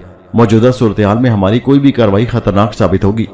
एसपी साहब कुछ देर पुरसोच नजरों से मुझे और रामन को देखते रहे, फिर वायरलेस सेट की तरफ हाथ बढ़ाते हुए बोले, अच्छा, मैं एबट साहब से बात करता हूं। एबट डिप्टी कमिश्नर का नाम था। मैं उठकर जीप से बाहर निकल आया। चारों तरफ गहरी तारीकी थी। अभी तक महकमे वालों ने बरकीरो बहाल नहीं की थी। अंधेरे में यहां वहां पुलिस की जीपें और मोटरसाइकिलें खामोश तमाशाइयों की तरह खड़ी थीं। चंद सादा लिबास वाले इधर उधर घूम रहे थे। बावर्दी पुलिस ने खाली मकान के अंदर डेरा जमा रखा था। मैं जीप से बाहर निकला तो सेठ चावला की पत्नी लपकती हुई मेरे पास आ गई। मैंने देखा उसने हाथों में नोटों की गड्डियां पकड़ी हुई हैं। उसने लर्जा हाथों से ये गड्डियां मुझे थमाने की कोशिश की और रोते हुए बोली, ये लो बेटा, भगवान के लिए ये उन्हें दे दो। जो वो मांग रहे हैं ये इससे ज्यादा है। वो और मांगते हैं तो हम और दे देंगे, लेकिन परमात्मा के लिए हमारे बच्चों की जिंदगी बख्श दें। मैं रोती बिलखती औरत को समझाने की कोशिश कर रहा था कि डीएसपी रामन जीप से निकलकर तेजी से हमारे पास पहुंच गया। उसने औरत को झिड़कते हुए कहा, लगता है बहुत नोट है तुम दोनों के पास, अब इन्हें बगल में दबाकर चीखे मारते फिरो। उस वक्त दे दिए होते उस हरामी को तो ये मुसीबत तो खड़ी ना होती। जाओ, चली जाओ यहां से, और इस चावले को भी ले जाओ, नाक में दम कर रखा है तुम दोनों ने। दुखी औरत से रामन का रवैया असल पुलिस वालों जैसा था। औरत ने रोते हुए रामन के सामने हाथ जोड़ दिए। हमारी हालत पर तरस खाओ बेटा, ऐसा ना कहो, भगवान के बाद अब हमें तुम्हारा सहारा है। रामन ने कुछ नरम पड़ते हुए कहा, माई सहारा है तो फिर कुछ सब्र भी कर। तुम लोगों के लिए ही 5 रातों से मारे मारे फिर रहे हैं, कुछ अपना तो नहीं संवार रहे। चल जाके उधर मेरी जीप में बैठ, जब पैसों की जरूरत होगी तो पैसे भी ले लेंगे तुझसे। चल शाबाश। औरत किसी मामूल की तरह मुड़ी और लरसती कांपती जीप की तरफ चली गई। सेठ चावला वहां पहले से सहमा हुआ बैठा था। मुझे उन दोनों की हालत पर तरस आ रहा था। आदमी बैठे बिठाए किस तरह मुसीबत में फंस जाता है, फिर वो खुद ही उस मुसीबत को फैलाता भी जाता है। यकीनन एक वक्त ऐसा होगा जब सेठ चावला 90,000 रुपए देकर बासानी बच्चों को छुड़ा सकता होगा, लेकिन फिर वक्त गुजरने के साथ साथ ये काम मुश्किल होता गया। ऐसे में 90,000 रुपए की अहमियत बहुत कम रह गई थी। वक्त गुजर रहा था, घड़ी की सुइयां बतदरीज एक खतरनाक नुक्ते की तरफ सिरक रही थी। प्रताप जिंदल का अल्टीमेटम पूरा होने में सिर्फ 1 घंटा बाकी था। उस 1 घंटे के दूसरे सिरे पर एक नौजवान लड़की की जान दांव पर लगी हुई थी। मैं बेकरार सा एक मोटरसाइकिल की तरफ चला गया और उस पर बैठकर थाने की तरफ रवाना हो गया। दर हकीकत मैं उस संगीन माहौल से दूर जाकर यकसुई से कुछ सोचना चाहता था, कुछ गौर करना चाहता था। चंडीगढ़ की तारीख वीरान सड़कों पर मोटरसाइकिल भगाता मैं थाने जा पहुंचा तो 4:10 हो चुके थे। संतरी मुहर्रर और 2 ASI ड्यूटी पर थे। एक सब इंस्पेक्टर वायरलेस सामने रखे ऊँग रहा था। मुझे देखकर भी उसने लापरवाही से ऊँगना जारी रखा। मैं ज़ेरे लब मुस्कुरा दिया। हिंदू जहन तोते की तरह आंखें फेरने में मशहूर है। अभी थोड़ी देर पहले जब मैं थाने से गया था तो उस सब इंस्पेक्टर ने खटाक से सैल्यूट किया था। अब मैं नाकाम वापस आया था तो उसने नमस्ते करना भी जरूरी नहीं समझा था। मैं सब इंस्पेक्टर के करीब ही एक कुर्सी पर टांगे फैलाकर बैठ गया और मुंतशिर जहन को यकजा करने की कोशिश करने लगा। कुछ समझ नहीं आ रही थी कि गुत्थी की किस गिरा पर हाथ डाला जाए। मैंने सब इंस्पेक्टर से दोबारा पूछा, मक्खन सिंह के बीवी बच्चों का पता क्या है? जी क्या कहा? मैंने फिर अपना सवाल दोहराया। सब इंस्पेक्टर को इस दफा भी वो मुश्किल बात समझ में आई। बोला, हाँ, दोनों गायब हैं। दोनों से क्या मतलब? मैंने पूछा। जी वो एक बच्चा भी है उसका, 2-2.5 साल का। माँ बेटे का कुछ पता नहीं, मकान खाली पड़ा है। मुझे भी यही उम्मीद थी। प्रताप जिंदल जैसे मुजरिम किसी अहम कार्रवाई से पहले अपने बच्चों को महफूज ठिकाने पर पहुंचा दिया करते हैं। इससे पहले कि मैं सब इंस्पेक्टर से कुछ और पूछता, वायरलेस पर सिग्नल हुआ। सब इंस्पेक्टर माइक उठाकर बात करने लगा। दूसरी तरफ भी शायद कोई सब इंस्पेक्टर ही बोल रहा था।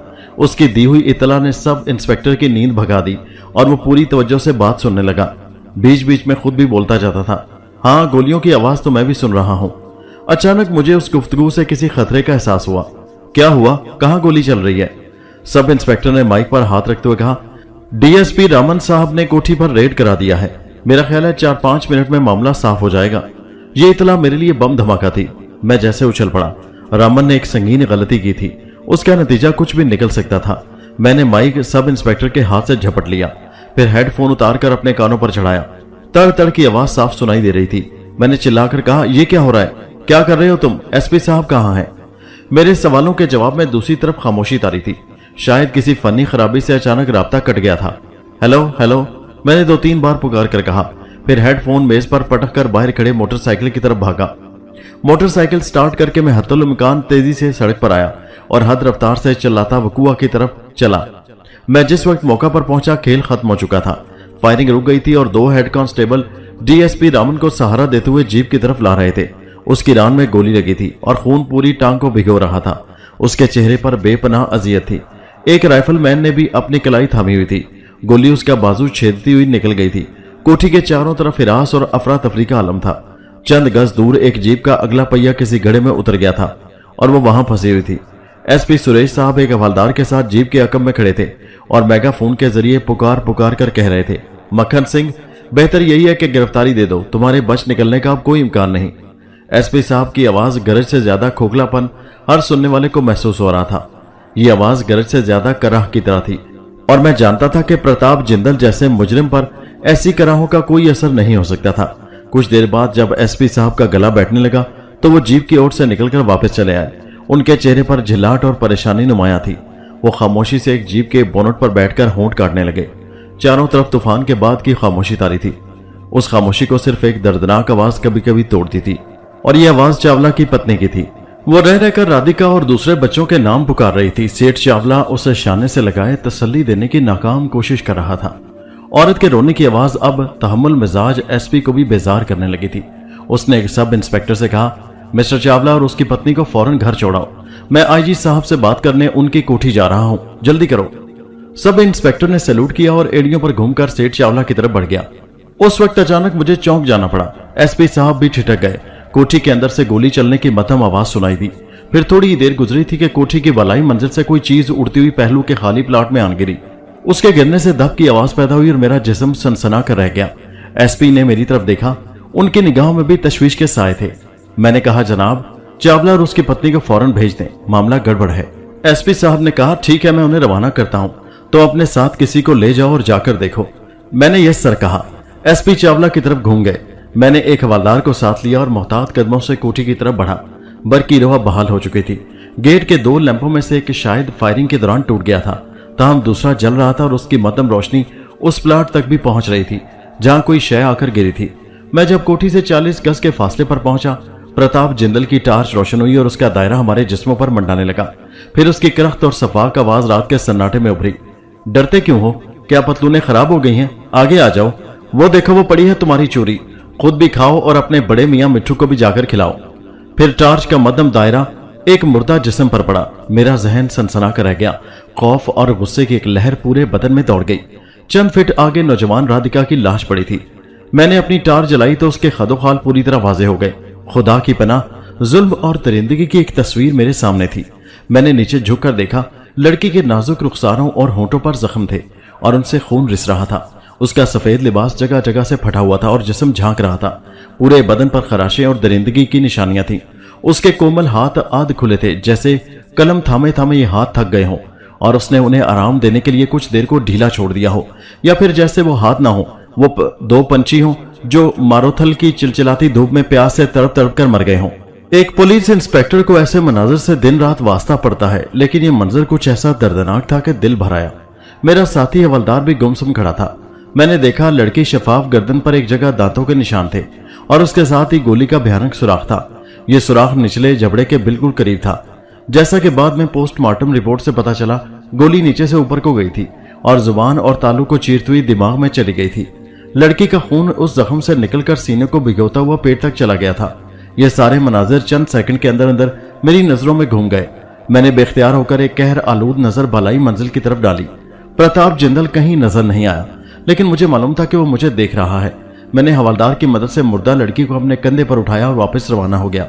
चंद कदम चला था कि प्रताप की बेरहम आवाज सुनाई दी, और थानेदार, जाकर अपने बड़े मियाँ मिट्ठू से कह देना कि उसके पास अब सोचने के लिए शाम तक का वक्त है और ठीक 8 बजे छोटी लड़की की लाश तुम्हें मिल जाएगी। और हाँ, 2 घंटे के अंदर अंदर मुझे 2 दिन का राशन मिल जाना चाहिए, वरना मैं कोई और तमाशा दिखाने पर मजबूर हो जाऊंगा। सुन रहे हो ना? हाँ, सुन रहा हूं, मैंने भारी आवाज में कहा और तेज तेज कदम उठाता हुआ जीपों के पास चला आया। एसपी साहब और दूसरा अमला लाश देखने के लिए बेचैन हो रहा था। उजड़ी पिजड़ी लाश देखते ही एसपी का पारा आसमान को छूने लगा। वो लपक कर अपनी जीप में पहुंचे और वायरलेस सेट उठाकर हेडक्वार्टर से राब्ता कायम करने लगे। Hello hello, SP Suresh speaking. DIG साहब हैं? हाँ, बात कराओ फौरन। नमस्ते सर, मैं सुरेश बोल रहा हूँ। हाँ सर, आपका अंदेशा बिल्कुल दुरुस्त निकला। जी हाँ, मुझे फोर्स चाहिए सर। 40-50 आदमी हों, पूरे इलाके को घेरना पड़ेगा। उनके पास दस्ती बम और ताकतवर राइफलें हैं। हमारे पास 303 के सिवा कुछ भी नहीं। बहुत बेहतर सर, बहुत धन्यवाद जनाब, नमस्ते। एसपी ने बात खत्म की तो मैंने उन्हें प्रताप जिंदल उर्फ मक्खन सिंह के ताजा अल्टीमेटम से आगाह किया। एसपी ने सारे लाकर बताया कि उसे पहले से इल्म है। मैंने कहा, जनाब, इसका मतलब है कोई भी नया हादसा रूनमा होने से पहले हमारे पास तकरीबन 14 घंटे और हैं। एसपी ने सारी लाकर हाँ में जवाब दिया। जनाब, मैं कोशिश करना चाहता हूँ। कैसी कोशिश? एसपी ने पूछा। मैंने कहा, मुझे एक जीप, 2 हेड कांस्टेबल और चंद घंटे का वक्त चाहिए।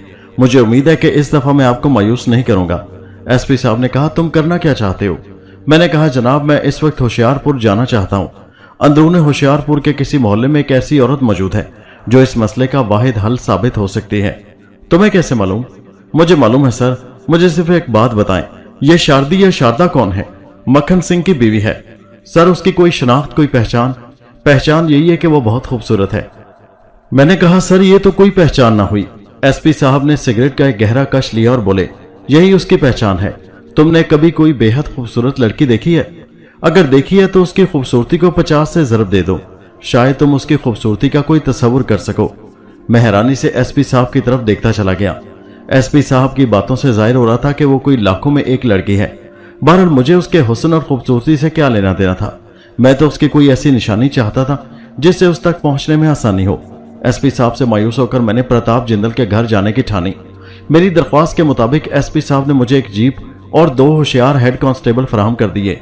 मैं जीप की ड्राइविंग सीट पर आ बैठा और प्रताप जिंदल की रिहायशगाह की तरफ रवाना हो गया। शहर की एक मुतवसत आबादी में उसका मकान था। यहाँ ज्यादातर कारोबारी लोग आबाद थे। प्रताप का एक मंजिला मकान कोई 10-12 मरले में था। बड़े दरवाजे पर मक्खन सिंह के नाम की प्लेट लगी हुई थी। मेरी तवक्को के मुताबिक दरवाजे पर एक बड़ा ताला मौजूद था। ये पुलिस का ताला था जो मकान की तलाशी के बाद लगाया गया था। मेरी हिदायत पर कांस्टेबलों ने इर्द गिर्द के 2 पड़ोसियों को बुला लिया। ये दोनों उधेड़ उम्र अफराद थे, एक औरत थी और एक मर्द। रात आखिरी पहर जगाए जाने पर वो खासे परेशान नजर आते थे। मैं पूछगिछ के लिए उन्हें जीप के अंदर ही ले आया। मर्द का नाम शायद पूरन भगत था और औरत रजनी कौर थी। उन दोनों ने बताया कि इससे पहले भी पुलिस कई बार उनसे सवाल जवाब कर चुकी है। उन्हें जो कुछ मालूम था वो सब बता चुके हैं। अब उनके पास कहने को कुछ भी नहीं। میں نے کہا میں کب کہہ رہا ہوں کہ کوئی نئی بات بتاؤ, جو کچھ بتاتے رہے ہو بس ایک بار دوہرا دو. میری اس بات پر مرد اور عورت نے ایک دوسرے کی طرف دیکھا. عورت زیادہ ہوشیار اور باتونی نظر آتی تھی.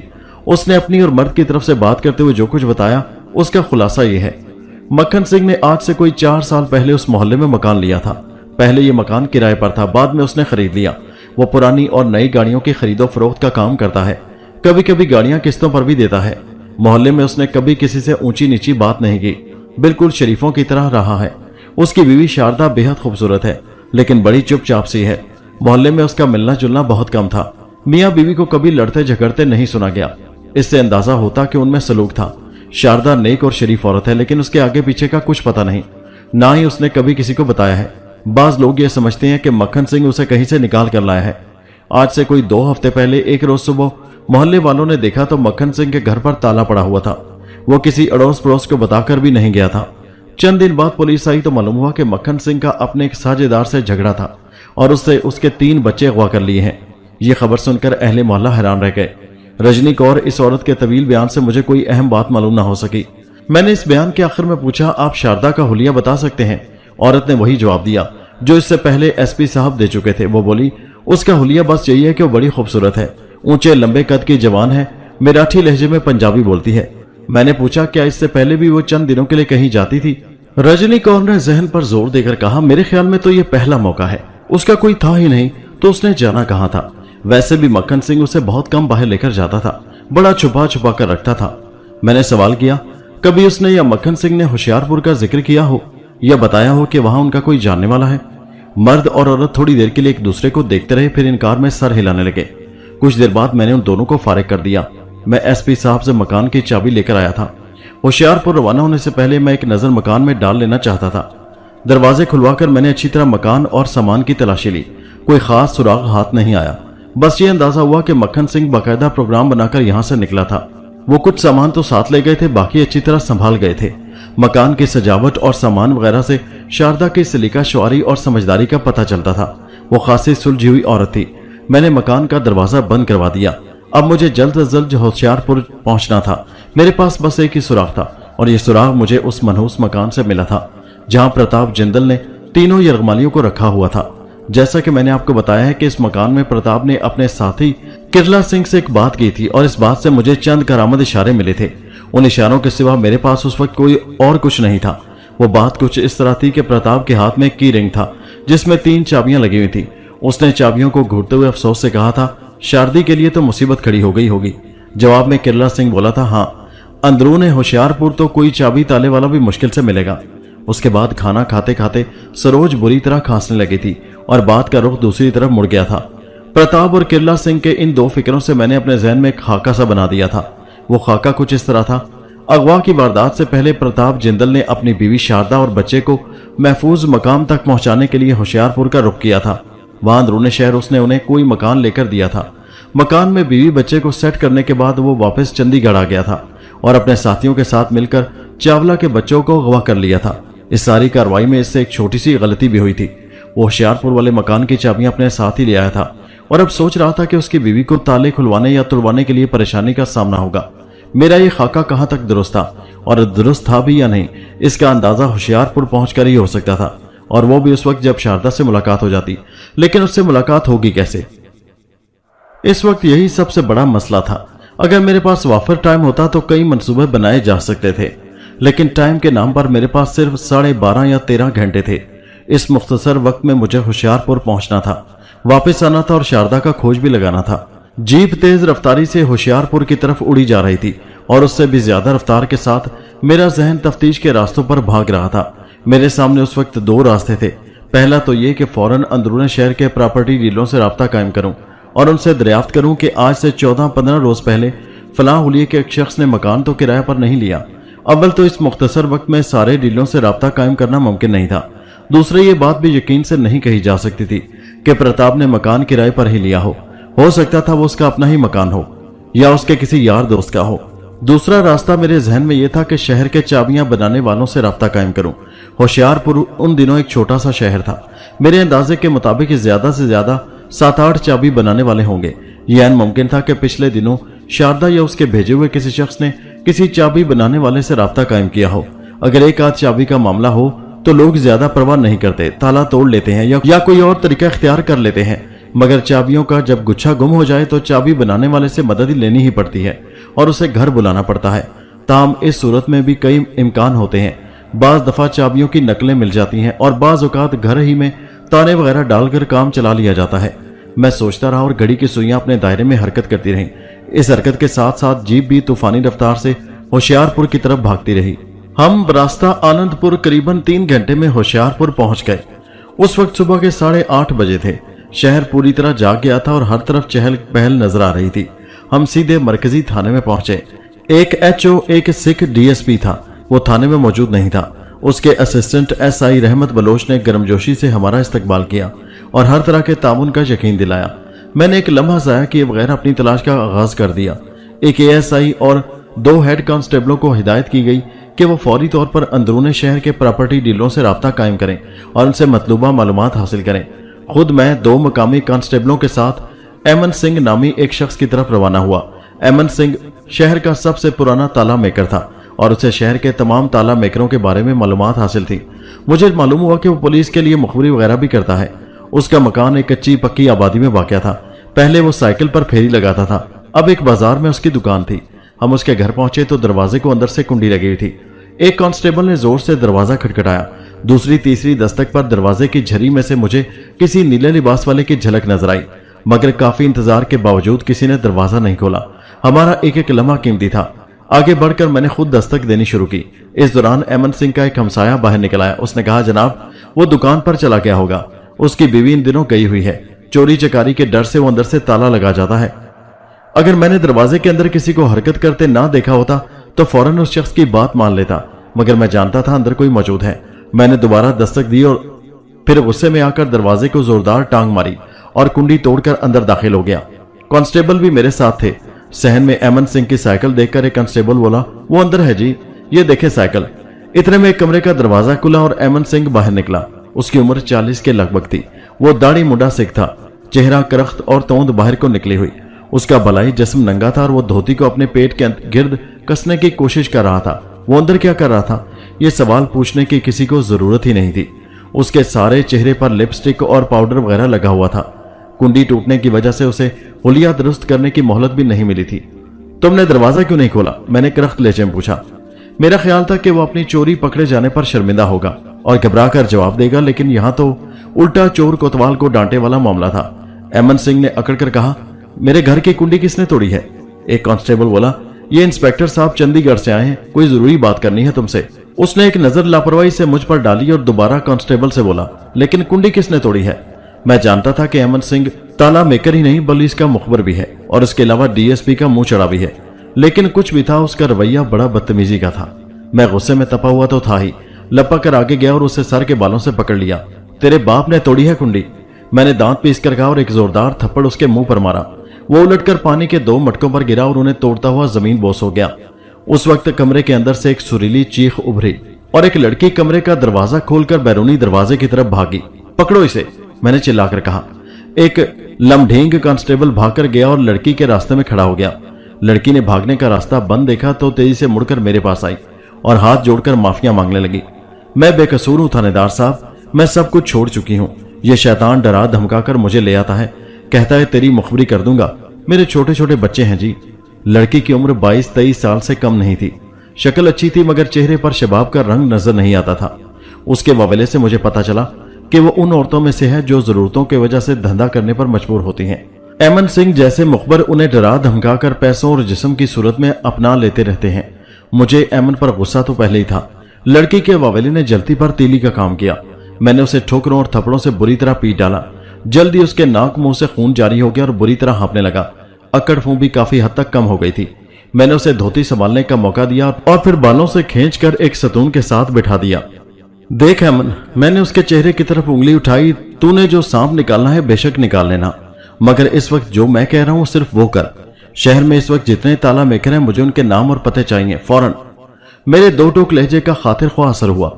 धोती के पल्लू से नाक मुंह पहुंचने के बाद वो कुछ देर आंखें बंद किए बैठा रहा। फिर मेरे हेड कांस्टेबल को नाम और पते लिखवाने लगा। जब वो अपनी यादाश्त के मुताबिक सब कुछ लिखवा चुका तो मैंने फहरिस्त पर एक नजर दौड़ाई। ये कुल अफराद 8 अफराद थे। मैंने एक एएसआई को जीप में रवाना किया, एक हेड कांस्टेबल को मोटरसाइकिल दी और वो 2 हेड कांस्टेबलों को साइकिलों पर दौड़ाया कि वो उन 8 अफराद को लेकर जल्द से जल्द यहां पहुंचे। धंधा करने वाली अभी तक मेरे सामने बैठी थी, वो बुरी तरह खौफ खा रही थी। मैं उसके लिए क्या कर सकता था सिवाय इसके कि उसे हौसला तसल्ली दूं और अमन सिंह को लानत मलामत करूं। ये दोनों काम मैंने किए। उसी दौरान 3 ताला मेकर अमन के घर पहुंच गए। मैंने फौरी तौर पर उनसे पूछगिछ शुरू की। अगले 10 मिनट में बाकी 5 अफराद भी यके बाद दिगरे आ गए। उन सब के चेहरे खौफजदा थे। 2 शख्स उधेड़ उम्र थे, बाकी सब की उम्रें 20 साल से कम थी। मुझे मालूम था कि अगर उन लोगों के पास मेरे मतलब की कोई बात हुई तो ये छुपाने की कोशिश नहीं करेंगे। हाँ, ये हो सकता था कि खौफजदा होकर वो झूठ बोलने की कोशिश करते। मेरी पहली कोशिश तो नाकाम रही। उनमें से किसी ने कोई ऐसी बात नहीं बताई जिससे मुझे कोई मदद मिल सकती। उनमें से 5 ने तो कहा कि वो पिछले हफ्ते 3-4 हफ्तों से किसी घर में चाबियां लगाने के लिए गए ही नहीं। बाकी 3 ने भी कोई ठिकाने की बात नहीं की। दूसरी कोशिश के तौर पर मैंने उनका डर दूर करने की कोशिश की और अलग-अलग सवाल जवाब शुरू किए, ताहम कामयाबी के आसार फिर भी नजर नहीं आए। इस दौरान हमारी दूसरी पार्टियों का एएसआई आ पहुंचा और उसने ये मायूस को इत्तला दी कि अभी तक किसी प्रॉपर्टी डीलर से कोई काम की बात मालूम नहीं हो सकी। ताहम मेरी तरह वो लोग भी कोशिश जारी रखे हुए थे। मैं एएसआई से बातें कर ही रहा था कि थाने से एक head constable sub inspector Baloch का पैगाम लेकर पहुंचा। उसने कहा, जनाब, बलोच साहब ने फौरन थाने में याद किया है। वो कहते हैं कि आपके लिए खुशखबरी है, फौरन आ जाएं। खुशखबरी के लफ्ज से मुझे कुछ उम्मीद पैदा हुई। उस वक्त मेरे लिए क्या खुशखबरी हो सकती थी? यकीनन सब इंस्पेक्टर ने अपने तौर पर कोई कामयाबी हासिल की थी। मैं ताला मेकरों से पूछगिछ अधूरी छोड़कर फौरन बजरिया जीप थाने पहुंचा। रास्ते ही में आंधी चलनी शुरू हो गई। जब मैं थाने के सामने उतरा, सख्त झक्कड़ चल रहे थे। तेज हवा की परवाह किए बगैर एसआई बलोच बाहर दरवाजे पर ही टहल रहा था। मुझे देखकर उसका चेहरा खुशी से दमक उठा। जोश से बोला, नवाज साहब, आपका मसला हल हो गया है। शारदा नामी लड़की का सुराग मिल गया है। मेरा जी चाहा कि आगे बढ़कर उसका मुंह चूम लूं। वाकई उसने जबरदस्त खुशखबरी सुनाई थी। एसआई बलोच मुझे लेकर दफ्तर में पहुंचा। यहाँ 35-36 साल की एक फरबानदाम औरत बैठी पान चबा रही थी। दुपट्टा उसके गले में लटक रहा था और वो बड़ी बेतकल्लुफी से एक पांव कुर्सी पर रखे एक संतरी से छेड़छाड़ में मसरूफ थी। मुझे देखकर उसने अपने थल थल करते जिस्म को हरकत दी और उठकर सलाम किया। मैं सामने कुर्सी पर बैठ गया। एसआई बलोच ने तारुफ कराते हुए कहा, इसका नाम रशीदा उर्फ प्यारी है। ये दाया का काम करती है। इसने ही शारदा के बारे में इत्तला पहुंचाई है। मैंने पूछा, ये खुद यहाँ आई थी? एसआई बोला, नहीं, मैंने बुलवाया था। दरअसल आपके जाने के बाद मैंने अपने तौर पर भी शारदा का खोज लगाने की कोशिश की। अंदरूने शहर मुख्तलिफ मोहल्लों में हमारे 7-8 मुखबिर मौजूद हैं। मैंने उन सब से राब्ता कायम किया। प्यारी भी उनमें से एक है। जब मैंने इससे बात की तो इसने बताया कि अंदरूने शहर बड़े गुरुद्वारे वाले मोहल्ले में चंद रोज पहले एक पंसारी के घर बड़ी खूबसूरत औरत आई है। उसके साथ एक बच्चा भी है, लेकिन औरत का नाम ठीक ठीक मालूम नहीं। मैंने उसी वक्त प्यारी को पंसारी के घर भेजा कि औरत का ठीक ठीक नाम मालूम करके आओ। ये पंसारी एक हिंदू तिलक राम है। मंडी में उसकी बहुत बड़ी दुकान है। खाता पीता शख्स है। प्यारी बहाने बहाने उसके घर पहुंची और बातों बातों में नाम मालूम कर लिया वो शारदा ही है। एसआई की इत्तला मेरे लिए निहायत हौसला अफजा थी। मैंने प्यारी की तरफ देखा। वो बकरी की तरह तेज तेज जुगाली कर रही थी। मैंने पूछा, तुम्हें उसका नाम कैसे मालूम हुआ? प्यारी बोली, बस जी, अल्लाह का करम है, प्यारी को सब कुछ मालूम हो जाता है। दरअसल जी, तिलक राम के घर झाड़ पूंछ वाली नौकरानी मेरी जानने वाली है। हर 3-4 महीने बाद बेचारी का बच्चा गिर जाता है। पैसा धेला तो उसके पास होता नहीं। सारा काम मुझे फोकट में करना पड़ता है। पिछली दफा तो कसम से 5वां महीना लगा हुआ था। उसके बाद प्यारी ने बड़ी रवानी से 5वें महीने और जच्चे बच्चे के बारे में खास उलखास बातें बताना शुरू कर दी। संतरी मुस्कुरा रहे थे। मैं बड़ी मुश्किल से घेर गार कर उसे मौजू पर लाया। प्यारी ने झटका खाते हुए कहा, हाँ, मैं कह रही थी कि वो मेरी बड़ी पक्की यार बेली है। चंद रोज पहले भी मैं उसी से मिलने गई थी। वहां मैंने उस मिराठन लड़की को देखा है। अल्लाह झूठ ना बुलवाए, बड़ी खूबसूरत है। मर्द तो मर्द, औरत भी देखे तो आशिक हो जाए। मेरा तो अपना दिल उस रोज से डामाडोल है। मैंने उसे टोकते हुए कहा, प्यारी, ये एक नाजुक केस है। हमारे पास वक्त बहुत कम है। तू वही बात कर जो मैं पूछ रहा हूं। प्यारी ने होंठ बेचकर पान ज्यादा दांतों की मुस्कुराहट छुपा ली और बोली, बस भाईजान, इतनी ही बात थी। अभी थोड़ी देर पहले जब बलोच साहब ने इस बारे में बात की तो मुझे फौरन मिराठन की शक्ल याद आ गई। मुझे जो कुछ मालूम था उनको बता दिया। उन्होंने कहा कि उसका नाम मालूम करके आओ। मैं तो हुक्म की बंदी हूं, फौरन चली गई। अल्लाह की कुदरत देखो कि दरवाजा खोला तो उसी से मुलाकात हो गई। अपने बच्चे की टांगें चौड़ी करके मुंह करा रही थी। मैंने सलाम मारा। उसने बड़े प्यार से जवाब दिया। मैंने झूठ मूठ माथे पर हाथ मारकर कहा, बीबी, उस दिन अपना क्या नाम बताया था तुमने? मैं तो भूल ही गई। उसने मुस्कुराकर कहा, शारदा। मैंने उसे थोड़ा सा और कुरेदने की कोशिश की मगर फौरन संभल गई। मैंने सोचा इतना ही बहुत है, अला बला टाल कर वापस आ गई। प्यारी का बयान खत्म हो गया। कुदरत मेरी मदद कर रही थी। शारदा का सुराग मिलने से मुझे एक सुनहरी मौका हाथ आया था, और अगर मैं चावला के बाकी दोनों बच्चों की जान बचाना चाहता तो मुझे इस मौके से फायदा उठाना था। मैंने दूसरे कमरे में बलोच का शुक्रिया अदा करते हुए कहा, यार तुमने ऐसा काम किया है कि दिल खुश हो गया। वो इनकसारी से बोला, नवाज साहब बस इतनी तारीफ करें जितना मैंने काम किया है। आधी से ज्यादा मालूमात तो आप चंडीगढ़ से ले आए थे, मैंने तो सिर्फ इन मालूमात से फायदा उठाया है। चलो फायदा तो उठाया है ना, मैंने मुस्कुरा कर कहा। वैसे मुझे अभी तक यकीन नहीं आ रहा था कि प्रताप जिंदल का एक छोटा सा फिक्रा मुझे बिलाखिर शारदा तक पहुंचा चुका है।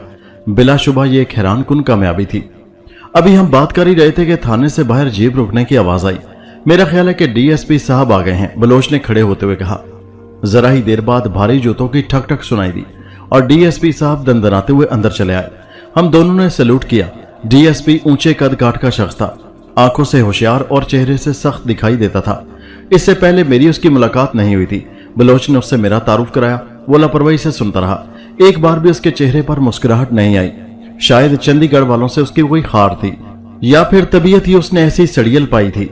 बलोच मेरा पूरा तारुफ करा चुका और ये भी बता चुका कि मैं किस केस के सिलसिले में यहाँ आया हूँ। तो डीएसपी नाबा सिंह ने अपनी भारी भवें उठाई और मुझसे मुखातिब होकर कहा, हाँ अब तुम क्या चाहते हो? उसके लहजे से साफ जाहिर था कि उसे 2 बच्चों की जिंदगी या चंडीगढ़ पुलिस की इज्जत बेइज्जती से कोई सरोकार नहीं। मैंने कहा, जनाब मेरा मकसद तो साफ जाहिर है, मैं यहाँ उस शारदा नामी लड़की के लिए आया हूँ। शारदा वो लड़की है जो ना सिर्फ मक्खन सिंह की बीवी है बल्कि उसे जान से ज्यादा अजीज भी है। इसीलिए उसने वारदात से पहले उसे हर तरह महफूज करने की कोशिश की है। मैं चाहता हूं कि शारदा को मक्खन सिंह के सामने लाया जाए। उसे पुलिस के शिकंजे में देखकर वो सारी अकड़फों भूल जाएगा। डीएसपी नाबा ने कहा, तो तुम उस लड़की को गिरफ्तार करके चंडीगढ़ ले जाना चाहते हो? मैंने कहा, जनाब जाहिर है वो अपनी मर्जी से तो नहीं जाएगी। डीएसपी बेरुखी से बोला, चंडीगढ़ के एसपी की तरफ से कोई तहरीर है तुम्हारे पास? मुझे डीएसपी के रवैये से मायूसी हो रही थी। मैंने कहा, मुझे मालूम होता है कि आप मेरी जुबान से ज्यादा तहरीर पर एतबार करेंगे, तो मैं 10 तहरीरें लिखवा कर ले आता। डीएसपी ने कहा, देखो मियां, गुस्सा करने की जरूरत नहीं, मैं जरा असूल पसंद शख्स हूं। मेरी कोशिश होती है कि हर काम कानून के दायरे में हो। वो लड़की मेरे थाने की रिहायशी है, मैं अपने तौर पर तुम्हें यह इजाजत नहीं दे सकता कि तुम उसे चंडीगढ़ ले जाओ। मैंने झिंझिलाहट पर काबू पाते हुए कहा, जनाबे अली, टेलीफोन आपके सामने पड़ा है, नंबर मैं आपको दे देता हूं, आप चंडीगढ़ हेडक्वार्टर से राब्ता कायम कर लें। वो अफसराना शान से बोला, राब्ता उन लोगों को कायम करना चाहिए था, बहरहाल मैं आज किसी वक्त टेलीफोन करके मालूम कर लूंगा। मैंने आजिजी से कहा, डीएसपी साहब मैं अर्ज कर रहा हूं कि यह निहायत नाजुक मामला है, एक मिनट कीमती है। यकायक डीएसपी का चेहरा सुर्ख हो गया। मुझे लगा कि वो मुझ पर बरस पड़ेगा, मगर फिर उसने अपने गुस्से पर काबू पाया और बोला, मैंने तुम्हें बताया है कि मैं अभी चंडीगढ़ वालों से बात करता हूं, तुम थोड़ी देर बाहर बलोच के पास बैठो, मैं खुद ही तुम्हें बुला लूंगा। चारों नाचार मैं बलोच के साथ बाहर आ गया। बाहर आकर बलोच ने मेरे कान में बताया कि साहब बहादुर का नशा उतरा हुआ है, 2-3 पैग लगाकर तबीयत बहाल होगी तो फिर कोई काम करने का सोचेंगे। मैंने बलोच से कहा, चलो आओ फिर इतनी देर उस गली का चक्कर लगाए जहां शारदा रहती है। बलोच फौरन तैयार हो गया। प्यारी अभी तक वहीं एक कमरे में बैठी हुई थी। उससे पूरा अता पता मालूम करके हम जीप में आ बैठे और अंदरून शहर रवाना हो गए। आंधी अब थम चुकी थी। हम दोनों उस वक्त सादा लिबास में थे। कोई 1.5 मील सफर करने के बाद हम गुंजान आबादी में दाखिल हुए और एक जगह जीप ठहराने के बाद पैदल ही पुरपेच गलियों में आगे बढ़ने लगे। आखिर एक जगह बलोच रुक गया। उसने मुझे आंख से इशारा किया। नीले दरवाजे और नीली खिड़कियों वाला एक चौबारा नजर आ रहा था। दूसरे मकानों में घिरा हुआ ये मकान खासा वसी था। दरवाजे पर एक सजी सजाई टम खड़ी थी। उन दिनों खुशहाल लोग आमतौर पर ऐसी घोड़ा गाड़ियां रख लेते थे। एक दुकान से 5 सिगरेट लेते हुए बलोच ने मुझे बताया कि यही तिलक राम की हवेली है। हवेली के पहलू में जो छोटा चौबारा नजर आ रहा है वो उससे पहले तिलक राम ने किराए पर चढ़ा रखा था, मगर इन दिनों वो खाली है और शारदा अपने बच्चे के साथ वहीं ठहरी हुई है। मैं कुछ देर गौर से मकान का जायजा लेता रहा, फिर बलोच के साथ वापस जाने के लिए मुड़ गया, मगर उस वक्त मुझे ठिठक जाना पड़ा। छोटे चौबारे की छत पर एक औरत नजर आई। शायद वो नहाकर निकली थी। उसकी ओढ़नी के नीचे से खुले बाल नजर आ रहे थे। वो बड़े लोचदार अंदाज में सीढ़ियां चढ़ती ऊपर पहुंची और किसी बच्चे की 2 निकरें सुखाने के लिए धूप में डालने लगी। इतने फासले से मैं औरत का चेहरा नहीं देख सकता था, मगर चाल ढाल बताती थी कि वो जवान और पुरकशिश होगी। बलोच ने मेरा बाजू दबाकर इशारा दिया कि यही शारदा है। इतनी देर में वो तेज चलती सीढ़ियां उतर गई और मैं कोशिश के बावजूद उसकी झलक न देख सका। तकरीबन निस्फ घंटे बाद हम थाने वापस पहुंच गए। जिस वक्त हमारी जीप थाने के गेट में दाखिल हुई, एक शख्स डीएसपी नाबा के दफ्तर से निकलता दिखाई दिया। उसे देखकर मेरा चौंकना लाजमी था। वो चाबी ताले वाला अमन सिंह था। उसने पेशानी पर पट्टी बांध रखी थी। मुझे देखकर उसने आंखें चुरा ली और तेज तेज चलता बाहर निकल गया। साफ जाहिर था कि वो डीएसपी से कोई लगाई बुझाई करके गया था। मैं अंदर पहुंचा तो ये खदशा 100% दुरुस्त निकला। डीएसपी का रवैया पहले भी ठीक नहीं था, अब वो बिल्कुल ही बिगड़ा हुआ था। मैंने पूछा, जनाब बात हुई? मुझे जवाब देने के बजाय वो अपने सब इंस्पेक्टर पर बरस पड़ा। तंजिया लहजे में बोला, जनाब बलोच साहब, ये सब क्या हो रहा है? मेरी गैर हाजिरी का मतलब यह है कि तुम जो चाहो करते फिरो और कराते फिरो। बलोच का रंग उड़ गया और कहने लगा, जनाब मैं कुछ समझा नहीं। जवाब में डीएसपी धाड़ने लगा और चिल्लाने लगा कि अमन सिंह के साथ मारपीट क्यों की गई है और किसने की है। बलोच खौफ से चुप था। मैंने एक कदम आगे बढ़ाकर कहा, जनाब आपका मुजरिम मैं हूं। अमन सिंह पर मैंने हाथ उठाया था और वो इसलिए कि वो एक औरत को डरा धमकाकर उसकी इज्जत लूट रहा था और उसके अलावा उसने मुझसे बदतमीजी की, हालांकि मैं वर्दी में था। मैंने अमन सिंह के घर पेश आने वाले वाकया पूरी तफसील और वजाहत से डीएसपी को बता दिया। मेरा ख्याल था कि उसके गुस्से में कमी आ जाएगी, मगर यह देखकर मुझे हैरानी हुई कि वो अड़ियल सांड की तरह मुझे घूरता जा रहा था। आखिर उसने तेज तीखे लहजे में कहा, इंस्पेक्टर शुक्र कर मैंने तुझ पर हाथ नहीं उठाया, वरना मेरे मामलात में टांग अड़ाने वाला टांगों पर चलकर थाने से नहीं जाता। अब तेरे लिए बेहतर यही है कि फौरन चंडीगढ़ का रुख कर ले, मैं तेरे अफसरों से बाद में बात करूंगा। मैंने भिन्नाकर डीएसपी से कुछ कहना चाहा, लेकिन बलोच ने इशारे से मना कर दिया। मैंने अपने लहजे को नरम रखते हुए कहा, जनाब आपको यकीनन गलतफहमी हुई है, मेरा इरादा हरगिज नहीं था। अगर मेरी जगह आप होते, वो मेरी बात काट कर गुराया। मेरा इरादा था या नहीं, बहरहाल मैं इस वक्त तेरी कोई मदद नहीं कर सकता, तू अब जा सकता है। मैंने कहा, जनाब आपने कहा था कि मैं चंडीगढ़ टेलीफोन करता हूं।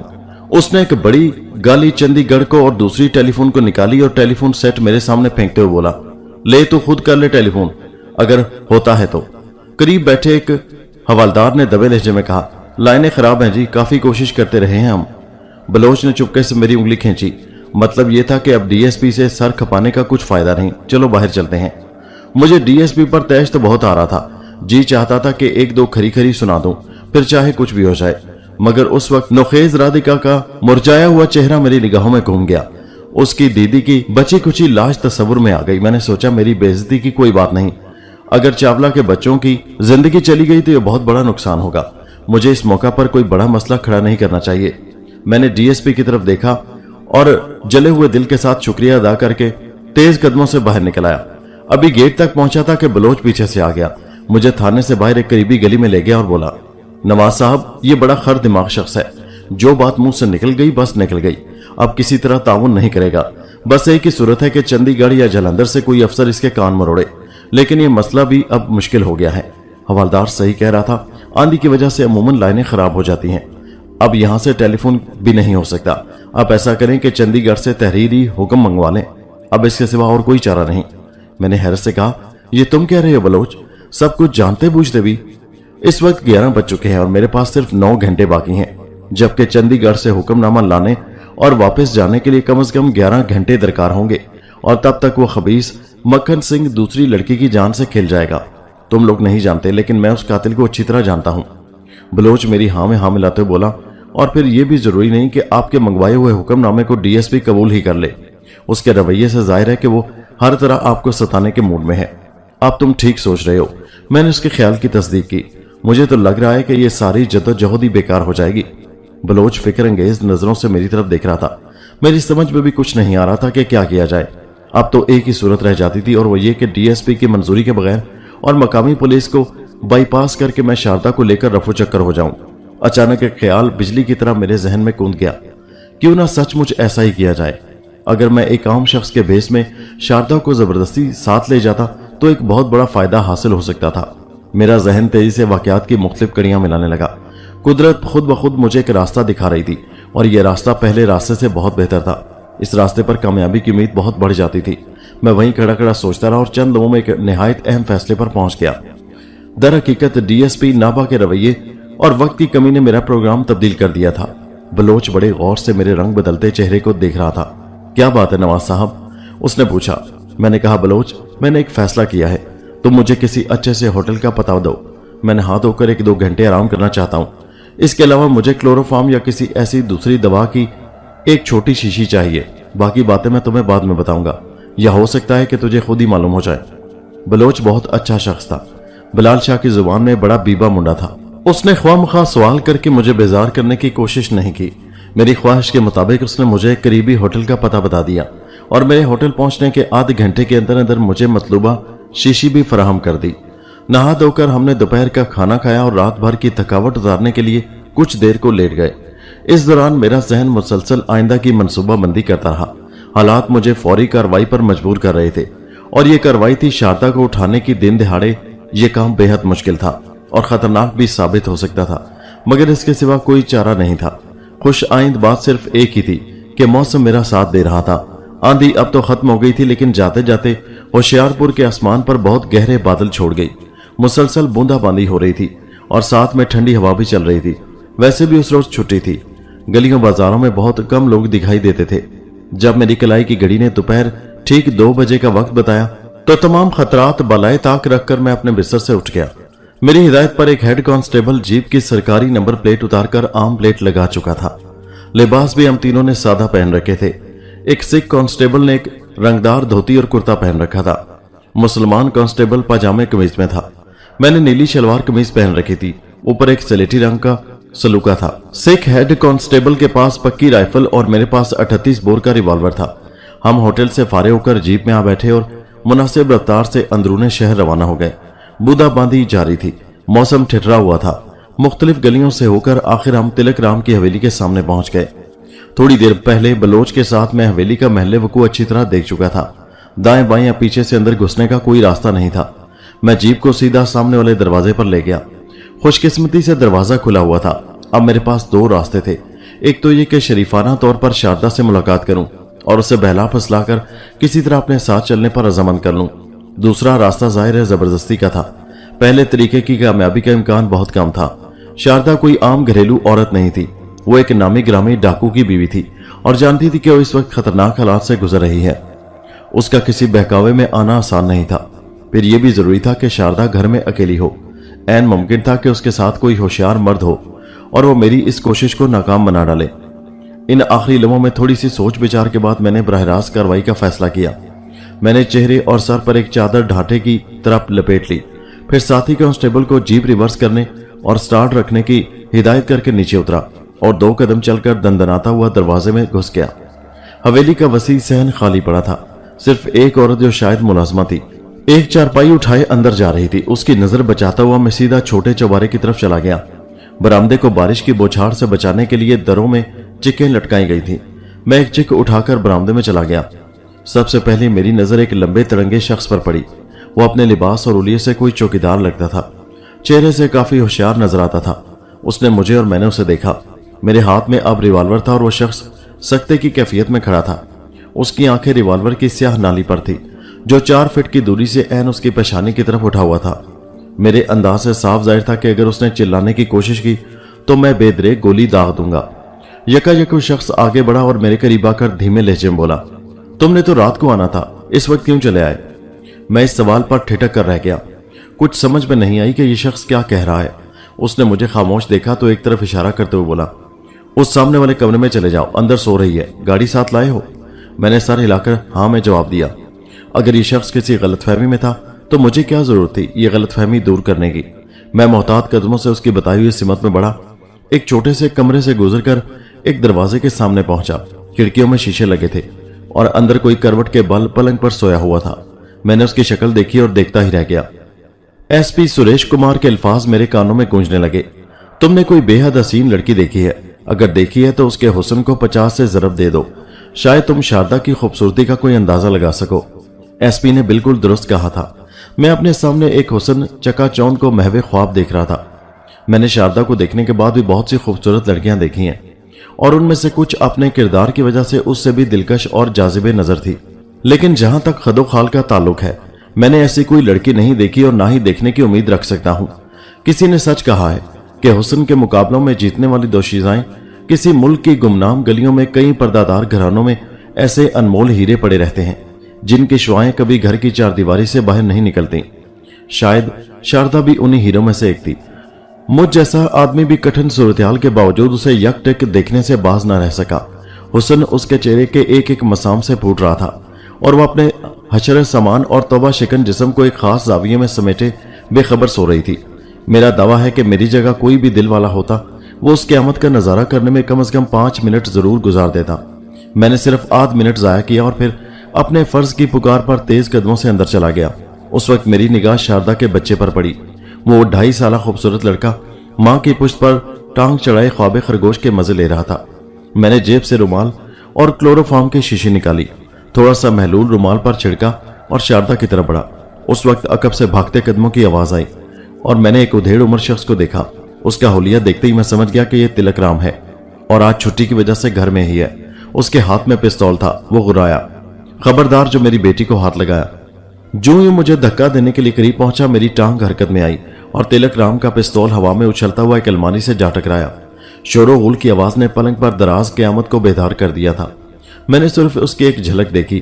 وہ آنچل سے سینہ ڈھانپنے کی کوشش کر رہی تھی۔ اس کی غیر معمولی حسین آنکھیں بے پناہ خوف سے میری طرف دیکھ رہی تھیں۔ جو ہی تلک رام نے اپنے پستول کی طرف بڑھنا چاہا، میں نے ٹانگ اڑائی اور وہ اوندے منہ فرش پر گر پڑا۔ میں نے 2 قدم لپک کر ایک زوردار ٹھوکر اس کی پسلیوں میں لگائی۔ وہ ہائے رام کہتا ہوا دوہرا ہو گیا اور بے سدھ لیٹ گیا، شاید بے ہوش ہو گیا تھا۔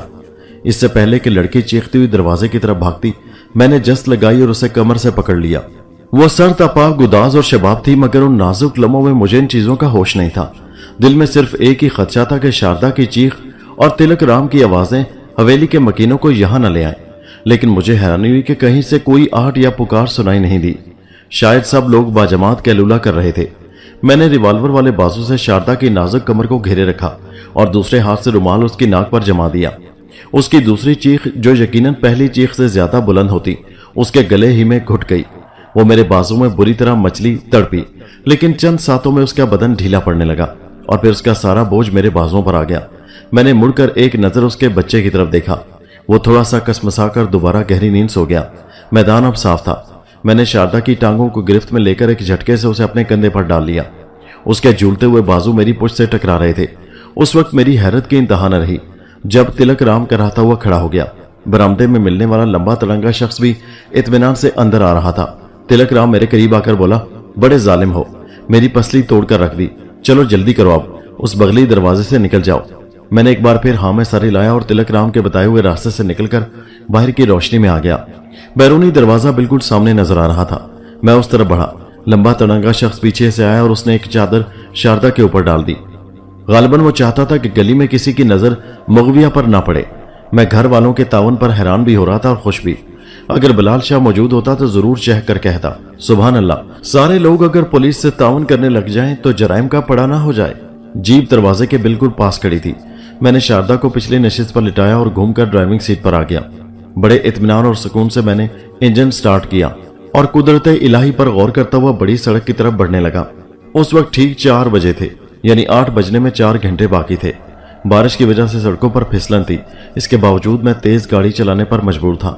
اندھا دھند سفر کرتے ہوئے ہم ہوشیار پور سے کوئی 40 میل دور آئے تھے جب پچھلی سیٹ سے ہیڈ کانسٹیبل خوشی محمد نے بتایا کہ لڑکی ہوش میں آ رہی ہے۔ میں نے جیپ کچے میں اتار کر روک دی۔ خوشی محمد کو ہدایت کی کہ اب وہ خود ڈرائیونگ کرے۔ میں پچھلی سیٹ پر شاردا کے پاس آ بیٹھا۔ وہ سیٹ پر نیم دراز تھی اور اس کا سر جیپ کی ترپال سے لٹکا ہوا تھا۔ ذرا ہی دیر بعد اس نے اپنی نیم باز آنکھوں سے میری طرف دیکھا۔ اس کی نگاہیں بالکل خالی تھی، مگر بتدریج اس کے چہرے پر حیرانی، خوف اور تجسس کے ملے جلے آثار نظر آنے لگے۔ جس وقت جیپ ایک جھٹکے سے دوبارہ اپنے سفر پر روانہ ہوئی، شاردا نے دونوں ہاتھوں میں سر تھام کر ایک چیخ ماری اور گاڑی سے کودنے کی کوشش کی۔ میں اس حرکت کے لیے پوری طرح تیار تھا، لہٰذا میں نے اسے بازوؤں سے پکڑ کر روک لیا۔ سکھ کانسٹیبل کے ہاتھ میں بندوق تھی۔ اس نے بندوق کی نال شاردا کی ننھی منی ناک پر رکھ دی اور بدماشوں کے لہجے میں بولا، آواز نکالے گی تو ابھی بھون کر نیچے پھینک دوں گا۔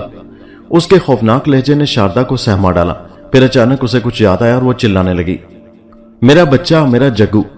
میں نے ہاتھ بڑھا کر نہایت مضبوطی سے اس کے ہونٹ ڈھانپ دیے اور گرا کر کہا، تیرے جیسی بہت تتلیوں کے پر نوچے ہیں ہم نے، چیخے مارے گی تو اپنے ساتھ بچے کو بھی مروائے گی، خیریت چاہتی ہے تو خاموش بیٹھی رہے۔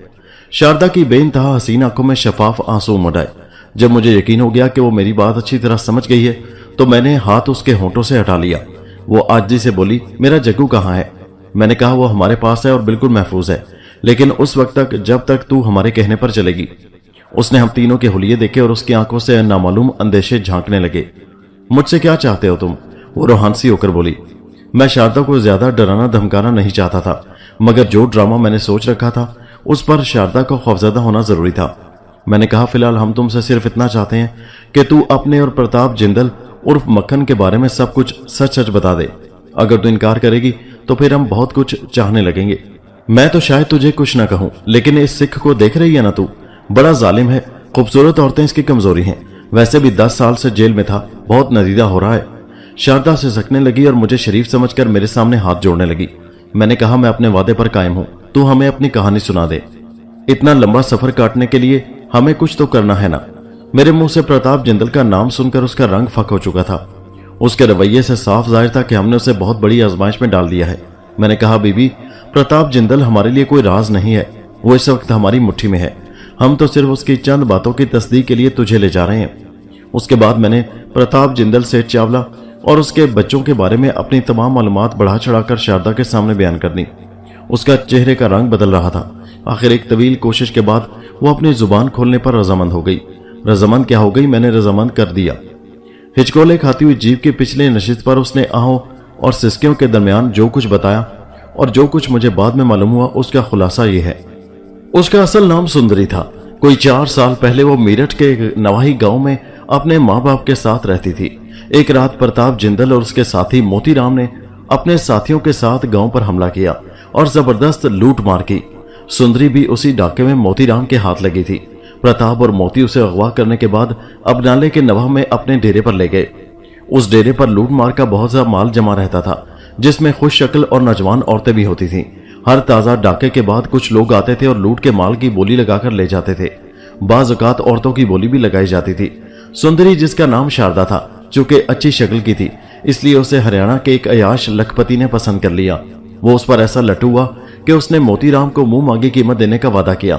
जैसा कि शारदा को बाद में पता चला कि मोतीराम ने उसका सौदा 60,000 में किया था, लेकिन मोती एक बात से बेखबर था। मोहब्बत का जादू अपना काम कर चुका था और यह जादू चला था मोती के दोस्त और दस्ते रास्त प्रताप जिंदल पर। प्रताप हजार जान से शारदा पर फिदा हो चुका था। शारदा को भी उसमें कुछ कुछ इंसानियत नजर आई थी और वो बड़ी बुराई के मुकाबले में छोटी बुराई को कबूल करने लगी थी। एक रात उसने प्रताप जिंदल से कहा कि अगर वो उसका दिल जीतना चाहता है तो इसकी एक ही सूरत है, वो गुनाह की जिंदगी तर्क कर दे और उसे इस जहन्नुम से निकाल ले जाए। प्रताप जिंदल एक जद्दी पुश्ती डाकू था और वो इतनी जल्दी अपना रास्ता कैसे बदल सकता था। उसने टाल मटोल से काम लिया तो शारदा ने एक राइफल की नाल अपनी गर्दन पर रख ली और खुदकुशी की कोशिश की। प्रताप ने बेकरार होकर उससे राइफल छीन ली। दोनों कुछ देर आबदीदा नजरों से एक दूसरे को देखते रहे। फिर शारदा उसके कदमों में गिर पड़ी और रो रो कर कहने लगी, प्रताप, मेरा जिस्म, मेरी रूह, मेरा सब कुछ तेरा है। मैं सारी उम्र लौंडी बनकर तेरी खिदमत करूंगी। मेरी सिर्फ एक ही शर्त है, तू मुझे इज्जत की जिंदगी दे दे। उस रात इलाके के बदनाम तरीन डाकू प्रताप जिंदल की जिंदगी में एक इनकलाब आया।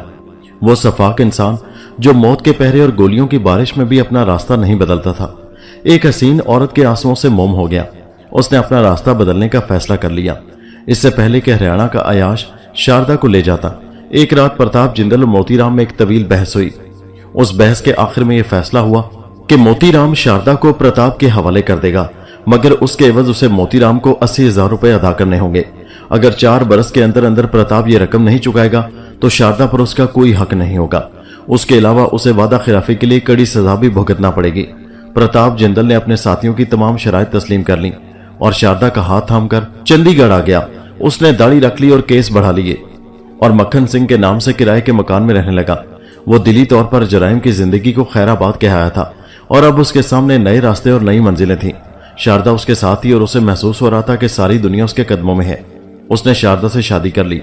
वो सुबह उसकी हसीन आंखों में झांक कर काम के लिए निकल जाता, रात गए तक अपना खून पसीना एक करता और शाम को उस परी जमाल की रेशमी जुल्फों में आ जाता। उसकी मेहनत रंग लाई और वो धीरे धीरे तरक्की की मंजिलें तय करने लगा। पहले वो डेंटिंग बेंडिंग करता था, फिर उसने अपनी वर्कशॉप खोल ली। जल्दी वो सेठ चावला के साथ मिलकर गाड़ियों की खरीदो फरोख्त करने लगा। उसका पहला टारगेट अपने 80,000 रुपए का बैंक बैलेंस था। वो ये रकम मोतीराम के मुंह पर मारकर अपने छोटे से खानदान की कश्ती को अंदेशों के भंवर से निकाल लेना चाहता था। वो जानता था कि मोतीराम एक निहायत लालची शख्स था। वो इतनी बड़ी रकम कभी नहीं छोड़ेगा और उसकी जन्नत को दोज़ख बनाने के लिए उसे जमीन की 7वीं तह से भी ढूंढ निकालेगा। यही वजह थी कि अपने बीवी बच्चे को खतरात से बचाने के लिए वो दिन रात मेहनत कर रहा था, मगर वो उस शख्स की फितरत से पूरी तरह आगाह नहीं था जो उसका साझेदार था और सही मानों में एक बनिया था। सेठ चावला का कारोबारी दाव पेच खूब जानता था। उसने प्रताप उर्फ मक्खन सिंह की सलाहियतों और उसकी हिम्मत से मुतासिर होकर उसे अपने साथ शरीक तो कर लिया था, मगर वो उसे एक हद से ज्यादा खुशहाल नहीं देख सकता था। आखिर वो मौका आया कि चावला की बदनीति खुलकर सामने आ गई और उनकी पार्टनरशिप इख्तिताम को पहुंची। चावला ने बड़ी चाबकदस्ती से प्रताप को उसकी जमा पूंजी से महरूम कर दिया था। उन्हीं दिनों प्रताप को बजरिया डाक मोतीराम का एक खत मिला। उस खत ने प्रताप और शारदा की दुनिया धेर कर दी।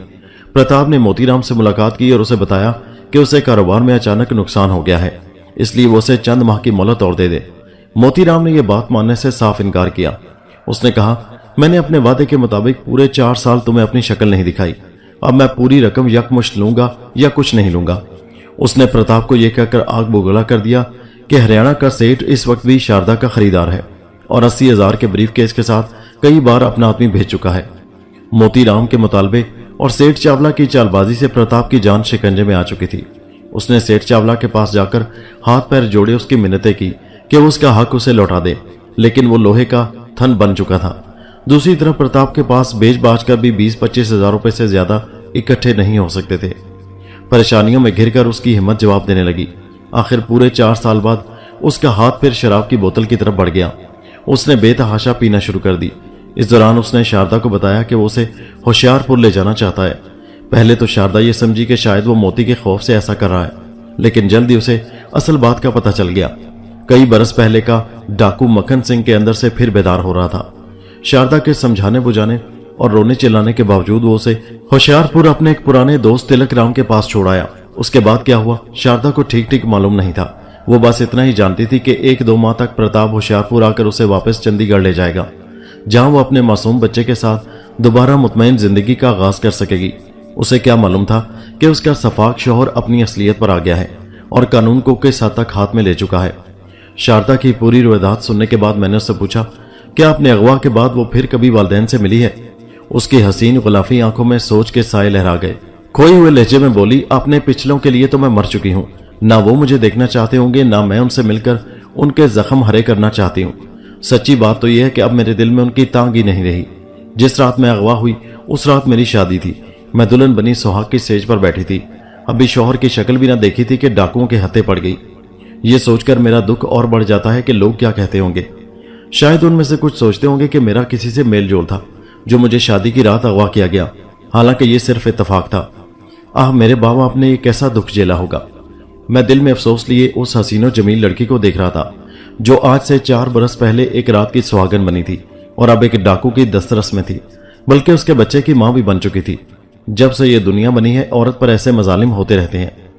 न जाने अब तक कितनी सुंदरियों को कितने मोतीराम इस तरह हमेशा के लिए वालिदैन से जुदा कर चुके हैं। बात का मौजू बदलते हुए मैंने शारदा से पूछा, मोतीराम अब कहाँ है? शारदा ने कहा, मुझे उसके मुतालिक कुछ पता नहीं। शायद वो कुछ दिनों के लिए राजस्थान वापस चला गया है। यह भी हो सकता है कि अभी यहां हो। हम अब चंडीगढ़ की तरफ 3/4 फासला तय कर चुके थे। मैं पिछली सीट पर बैठा शारदा से मुख्तलिफ सवाल कर रहा था। बारिश वक्फे वक्फे से जारी थी।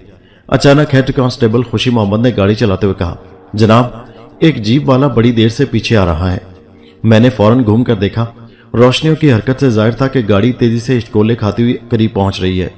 खुशी मोहम्मद ने कहा, इससे पहले भी ये 2 दफा आगे निकलने की कोशिश कर चुका है। कोई बड़ा सर फिरा ड्राइवर नहीं लगता है, कुछ ले दे कर ही जाएगा। मेरे जहन में फौरन डीएसपी नाबा का नाम गूंज गया। अगर ये जीप वाकई हमारे ताकू में थी तो फिर नाबा की ही हो सकती थी। शायद उसे हमारी कार्रवाई का पता चल गया था। नाबा के लिए बेपनाह नफरत मेरे रगों पे में दौड़ गई।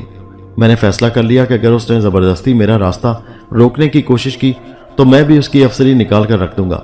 बाद में जो होगा देखा जाएगा। मैंने खुशी मोहम्मद से कहा कि वो जीप की रफ्तार तेज कर दे। वो बोला, जनाब, मैंने पहले ही पूरी कली दबा रखी है।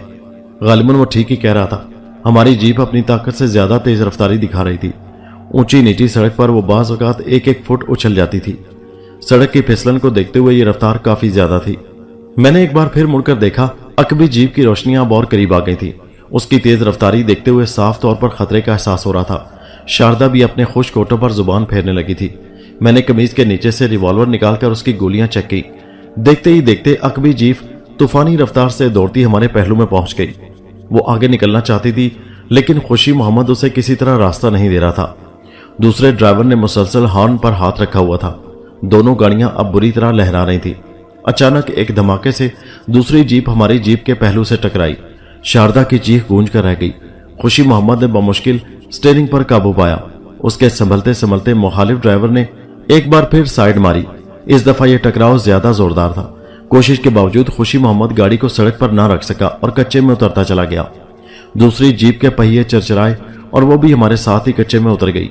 अब ऊंची नीची भीगी हुई जमीन पर एक जबरदस्त दौड़ शुरू हो गई। मुखालिफ ड्राइवर शायद गुस्से में अंधा हो रहा था। निहायत खतरनाक अंदाज में वो बार बार साइड मार रहा था। हमारी जीप छोटी थी। हर धमाके के साथ महसूस होता कि अब वो उलट जाएगी। शारदा की चीखें माहौल को और भी खौफनाक बना रही थी।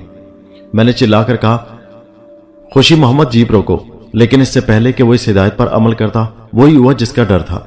एक टक्कर खाकर हमारी जीप दो पहियों पर उठी और फिर घूमकर नशेब में लुढ़कती चली गई। चंद लम्हों के लिए जैसे जमीन और आसमान एक दूसरे में गठबंध हो गए। मेरा सर जोरदार तरीके से छत के आहनी रॉड से टकराया और मैं उछलकर गीली जमीन पर फिसलता चला गया। मुझे सिर्फ इतना याद था कि गिरते हुए मैंने शारदा को संभालने की कोशिश की थी। जब हवास जरा बहाल हुए तो मैंने खुद को किसी नरम चीज पर पाया। शायद अभी तक जीप की सीट मेरे नीचे थी, लेकिन नहीं, ये कोई मुतहरिक जिस्म था और यह जिस्म शारदा का था। हसीनो जमील लड़की कीचड़ में लिथड़ी मेरे बाजुओं में थी। मैंने फौरन उसको खुद से जुदा किया। वो कराहें भर रही थी। उस वक्त मेरी निगाह अपनी जीप पर पड़ी। वो कलाबाजी खाने के बाद अपने पहियों पर खड़ी थी। एक हेडलाइट अभी तक जल रही थी। किसी दरख्त से टकराकर उसका बोनट बुरी तरह पिचक गया था और इंजन से गहरा स्याह धुआं बरामद हो रहा था। दरवाजे में से सिर्फ खुशी मोहम्मद का आधा धड़ नजर आ रहा था। सिख कांस्टेबल जावा का कहीं पता नहीं था। उस वक्त शाम का झटपटा था। अंधेरा भी पूरी तरह फैला नहीं था। मुझे दूसरी जीप भी साफ दिखाई दे रही थी। वो 25-30 गज आगे जाकर रुक गई थी और अब उसमें से कुछ साए छलांगे लगाकर बरामद हो रहे थे। मेरा रिवॉल्वर कहीं गिर चुका था। मैं लपक कर खुशी मोहम्मद के पास पहुंचा और उसका जिस्म घसीट कर जीप से बाहर निकाल लिया। वो भी जिंदा था। जीप को आग लग सकती थी, इसलिए मैंने खुशी मोहम्मद को घसीट कर 7-8 गज दूर एक गड्ढे में डाल दिया। शारदा भागती हुई दरख्तों की तरफ जा रही थी। लगता था मेरी तरह उसे भी कोई शदीद चोट नहीं आई थी। मैं उसके पीछे लपका और उसका हाथ थामकर सड़क की तरफ भागने लगा, मगर ताकुब करने वालों ने हमें ज्यादा मौका नहीं दिया। अभी हम सड़क से काफी दूर थे कि घेर लिए गए। घेरने वाले तादाद में 4 थे और पुलिस वाले हरगिज नहीं थे। उनमें से 2 के हाथों में राइफलें थी। एक लंबा तड़ंगा शख्स मेरे सामने आया और गुर्रा कर बोला, हरामजादा, कहां ले जा रहे थे बहन को? मुझे उसकी आवाज कुछ जानी पहचानी सी लग रही थी। अचानक शारदा हल्की सी चीख मारकर मेरी ओट में हो गई। तब मेरे जहन में झमाका सा हुआ। मेरे सामने 5 बरस पहले का मोतीराम खड़ा था। वो मुझे नहीं पहचानता था, लेकिन मैं उसकी आवाज और सूरत से वाकिफ था। गालिबन शारदा भी उसे पहचान कर ही चीखी थी। यकायक वाकयात की बहुत सी कड़ियां मेरे जहन में मिलने लगी। सूरत हाल कुछ वाज़ेह होती जा रही थी। मुझे होशियारपुर में पंसारी तिलक राम का तामुन याद आने लगा। उसके रवैये से साफ जाहिर था कि वो किसी ऐसे शख्स का इंतजार कर रहा है जो शारदा को अगवा करने हवेली में आने वाला था। वो शख्स शायद मोतीराम ही था। ऐन मुमकिन था कि वो किसी तरह शारदा के ठिकाने से आगाह हो गया हो और तिलक राम ने खौफ या लालच की वजह से उसका साथ देने का फैसला किया हो। जैसा कि हालात से जाहिर था, मोतीराम अब प्रताप की तरफ से तकरीबन मायूस हो चुका था। उससे मालूम था कि वो 80,000 की रकम नहीं चुका सकेगा। ऐसे में उसका शारदा के पीछे पड़ना समझ में आता था। बहुत से सवालात और उनके नामुकम्मल जवाबात जहन में उभर रहे थे, मगर इस वक्त सबसे अहम मसला मोतीराम का था, जो एक खौफनाक चैलेंज बनकर मेरे सामने खड़ा था। उसके जहरीले अल्फाज अभी तक मेरे कानों में गूंज रहे थे। हरामजादो, कहां ले जा रहे हो बहन को? मैंने शारदा का हाथ मजबूती से थामा और बदमाशों के मखसूस लहजे में बोला, बादशाहो, बदुकड़ियां हमारे पास भी बहुत हैं। इन खिलौनों से हमें डराने की कोशिश न करो। मोतीराम का जवाब मेरी तवक्को के मुताबिक था। वो एक नामी ग्रामी डाकू था और मुझ जैसे मामूली बदमाश की तड़ी कैसे बर्दाश्त कर सकता था। उसके मुंह से एक गलीज गाली निकली और वो तोप के गोले की तरह मुझसे आ टकराया। शारदा का हाथ मेरे हाथ से छूट गया और मैं मोतीराम के नीचे दूर तक कीचड़ में फिसल गया। अभी मैं मोतीराम को अपने ऊपर से धकेलने की कोशिश कर रहा था कि उसका हाथ अपनी कमर तक गया और फिर मुझे एक खौफनाक खंजर की झलक नजर आई। मेरे जहन में खतरे की लतादत घंटियां बज उठी। मोतीराम के बारे में मुझे जो कुछ मालूम था उसके मुताबिक वो एक जबरदस्त खंजर जन था। अपने इस फन की वजह से वो ग्रोह का सरदार भी बना था। मेरे जहन ने पुकार कर कहा, नवाज खान, इस खतरनाक शख्स से जान बचाना चाहते हो तो उसे खंजर इस्तेमाल करने का मौका ना देना। मैंने झपट कर उसकी खंजर वाली कलाई थाम ली। शारदा की चीखें मुसलसल मेरे कानों में गूंज रही थी। गालिबन मोती के साथियों ने उसे पकड़ लिया था। करीबी खेतों में मौजूद कुछ अफराद भी हादसे की आवाज सुनकर मौका पर पहुंच गए थे। میں نے پوری جان سے موتی کے بازو کو جکڑ رکھا تھا اور اس کا خنجر چھڑانے کی کوشش کر رہا تھا۔ وہ دوسرے ہاتھ سے مسلسل مجھے گھونسے مار رہا تھا، مگر مجھے ان گھونسوں کی پرواہ نہیں تھی۔ دھیمی بارش میں کیچڑ والی زمین پر کوئی 3 منٹ تک ہمارے درمیان زبردست کشمکش چلی۔ آخر مجھے موقع مل گیا۔ میں نے گھٹنے کی ایک ایسی شدید ضرب موتی کی کلائی پر لگائی کہ کلائی کی دونوں ہڈیاں خشک لکڑی کی طرح ٹوٹ گئیں۔ خنجر استعمال کرنے کی حسرت موتی کے دل میں ہی رہ گئی۔ اس نے کراہ کر بڑی حیرت سے میری طرف دیکھا۔ اس وقت میں نے اس کی ناک پر ایک یادگار ٹکر رسید کی اور وہ اچھل کر کئی فٹ دور جا گرا۔ اس کا مشہور خمدار خنجر میرے پاؤں میں ہی گرا رہ گیا تھا۔ جو ہی موتی کا جسم مجھ سے جدا ہوا، اس کے ایک ساتھی نے تاک کر مجھ پر شاٹ گن کا فائر کیا۔ میں نے اچھل کر خود کو بچانا چاہا، لیکن یہ کوشش بیکار ثابت ہوئی کیونکہ رائفل چلی ہی نہیں تھی۔ قدرت نے مجھے موت کے منہ سے بچا لیا تھا۔ پھر اس سے پہلے کہ موتی کا دوسرا ساتھی شاردا کو چھوڑ کر رائفل سیدھی کرتا، درختوں سے یکے بعد دیگرے 2 فائر ہوئے اور وہ چیختا ہوا اوندے منہ زمین پر جا گرا۔ میرے ذہن میں ہیڈ کانسٹیبل جاوا کا نام گونجا۔ یقیناً وہ اپنی رائفل کے جوہر دکھا رہا تھا۔ بعد میں یہ اندازہ درست ثابت ہوا۔ فائرنگ کی آواز سے ارد گرد موجود تماشائی سرپٹ بھاگ اٹھے۔ جو ہی رائفل بردار 2 گولیاں کھا کر گرا، موتی اور اس کے دونوں ساتھی گرتے پڑتے درختوں کی آڑ لینے بھاگے۔ میں نے شاردا کا بازو تھاما اور موتی کے جیپ کی طرف بڑھا۔ یہ جیپ وہاں سے قریبی تھی۔ میرا ارادہ جیپ کے پیچھے آڑ لینے کا تھا، مگر جب میں وہاں پہنچا تو ایک چیز دیکھ کر جی خوش ہو گیا۔ چابی اگنیشن میں ہی تھی۔ میں چھلانگ لگا کر جیپ میں سوار ہوا، شاردا کو اپنے ساتھ بٹھایا، پھر چیخ کر جاوا کو آواز دی اور انجن سٹارٹ کر دیا۔ جاوا ایک درخت کی اوٹ سے نکلا اور درختوں کی طرف فائر کرتا ہوا جیپ میں کود گیا۔ میں نے گیئر لگائی اور ایک جھٹکے سے جیپ آگے بڑھا دی۔ گھڑی کی سوئیاں حرکت میں تھی اور میں اپنی قابلیت کے مطابق زندگی کی تیز ترین ڈرائیونگ کر رہا تھا۔ مجھے ناہموار سڑک پر آدھا گھنٹہ میں تقریباً 30 میل کا سفر طے کرنا تھا۔ یہ ایک ناممکن کام تھا، لہٰذا ابھی میں چندی گڑھ سے 14-15 میل دور تھا کہ گھنٹوں کی سوئی 8 کا ہنسا پار کر گئی۔ بس اب ایک ہی امید تھی، شاید پرتاپ جندل نے اپنے الٹیمیٹم کی مدت کچھ بڑھا دی ہو۔ اس آس کے سہارے ہم پوری رفتار سے شہر کی طرف بڑھتے رہے۔ موتی سے چھٹکارا پانے کے بعد میں نے صرف ایک جگہ 2 منٹ کے لیے جیپ روکی تھی۔ ہیڈ کانسٹیبل بھاگ کر گیا تھا کہ 4-5 میل پیچھے ایک ڈاکو کی لاش اور ایک زخمی ہیڈ کانسٹیبل پڑا ہوا ہے۔ وہاں سے فوراً ایک گاڑی وکوا کی طرف روانہ ہو گئی تھی۔ اس وقت 8:45 بجے تھے جب ہماری جیپ چندی گڑھ کی سڑکوں پر چرچراتی اور لہراتی ہوئی سوسائٹی کے علاقے میں داخل ہوئی اور موقع واردات پر پہنچی۔ وہاں کا منظر میری توقع کے عین مطابق تھا۔ سب کچھ ویسے ہی تھا جیسا میں 14 گھنٹے پہلے چھوڑ کر گیا تھا۔ سادہ لباس اور وردی والی پولیس نے 2 منزلہ کوٹھی کو چاروں طرف سے گھیر رکھا تھا۔ قریبی گلیوں میں موٹر سائیکلیں اور جیپیں وغیرہ کھڑی تھی۔ ہاں، نفری پہلے سے کچھ زیادہ ہو چکی تھی اور ہسپتال کی ایک گاڑی بھی کسی حادثے کے منتظر نظر آتی تھی۔ میں نے بھاگتی جیپ میں سے ایک نظر کوٹھی اور گرد و نما پر ڈالی۔ اس کے بعد جو کچھ ہوا وہ بے حد سنسنی خیز اور ڈرامائی تھا۔ شاید آپ یہ سنتے ہوئے اس جوش و خروش کا اندازہ نہ لگا سکیں جو اگلے چند منٹوں میں موقع واردات پر دیکھنے میں آیا۔ میں پولیس کے درمیان سے جیپ کو سیدھا بھگاتا چلا گیا اور عین کوٹھی کے دروازے پر رکا۔ بالکنی میں پرتاپ جندل کی طاقتور ٹارچ چمک اٹھی اور اس کا منوس دائرہ جیپ پر منڈانے لگا۔ دوسری طرف ایس پی سریش اور ان کا عملہ چلاتا ہوا میری طرف پیچھے بھاگا۔ وہ جیپ کو شناخت نہیں کر سکے تھے، لہٰذا ان کا پریشان ہونا لازمی تھا۔ تیسری طرف میں نے شاردا کے کیچڑ آلود لیکن ملائم ریشم جیسے بال اپنی مٹھی میں جکڑے اور اسے کھینچتا ہوا جیپ سے نیچے لے آیا۔ سب سے پہلے ایس پی سریش کی چنگاڑ سنائی دی، کون ہو تم؟ خبردار اپنے ہاتھ کھڑے کر دو۔ ٹارچ کی روشنی عقب میں تھی اور ایس پی صاحب میرا چہرہ نہیں دیکھ سکتے تھے۔ ویسے بھی کیچڑ نے مجھے بھبوت بنا رکھا تھا۔ میں نے چلا کر جذباتی لہجے میں کہا، میرا نام نواز خان ہے، تھانے دار اور میں رادھکا کا انتقام لیے بغیر واپس نہیں جاؤں گا۔ سن رہا ہے تو؟ تمہاری طرح نامرد نہیں ہوں میں، چلے جاؤ یہاں سے ورنہ بھون کے رکھ دوں گا اس لڑکی کو۔ ایس پی میری آواز پہچان گئے تھے، اس لیے اب ان کی طرف سے مجھے کوئی خطرہ نہیں تھا۔ میں نے ایک جھٹکے سے اپنا رخ پھیرا اور پرتاپ کو مخاطب کر کے چلایا، مکھن سنگھ حرام زادے باہر نکل، تو نے میری منگیتر کی لاش نیچے پھینکی تھی نا، دیکھ میں تیرے لیے کیا تحفہ لایا ہوں۔ پرتاپ کی گرجدار آواز سنائی دی، تو جو کوئی بھی لگتا ہے یہاں سے مر کر ہی جائے گا۔ پھر ذرا رک کر بولا، یہ لڑکی کون ہے تیرے ساتھ؟ میں نے خوفناک لہجے میں کہا، دیکھے گا اس کی صورت، پاجامہ تو خراب نہیں ہو جائے گا تیرا، یہ دیکھو یہ ہے تیری لاڈو۔ میں نے جھٹکے سے شاردا کے بال کھینچے۔ اس نے سسکاری لے کر چہرہ اوپر اٹھایا۔ ٹارچ کی روشنی نے اس کا چہرہ چمکایا۔ چند لمحے فضا میں خاموشی تاری رہی۔ اس خاموشی کو صرف صحن میں بھونکنے والے کتوں کی آواز توڑ رہی تھی۔ آخر میں نے بلند آواز سے کہا، سانپ کیوں سونگ گیا ہے مکھن سنگھ؟ کچھ بھونکتا کیوں نہیں؟ مکھن سنگھ یعنی پرتاپ گالی دے کر بولا، मैं कहता हूं छोड़ दे इसको, वरना लड़के लड़की के टुकड़े कर दूंगा।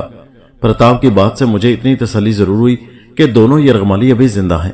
मैंने दलेरी से कहा, मक्खन सिंह, अब तेरा नहीं मेरा अल्टीमेटम चलेगा। मेरा जो बिगड़ना था बिगड़ चुका। कुत्ते, अब तेरी बारी है। मैंने घड़ी देखी और खूनखार लहजे में कहा, मैं तुझे 2 मिनट देता हूं।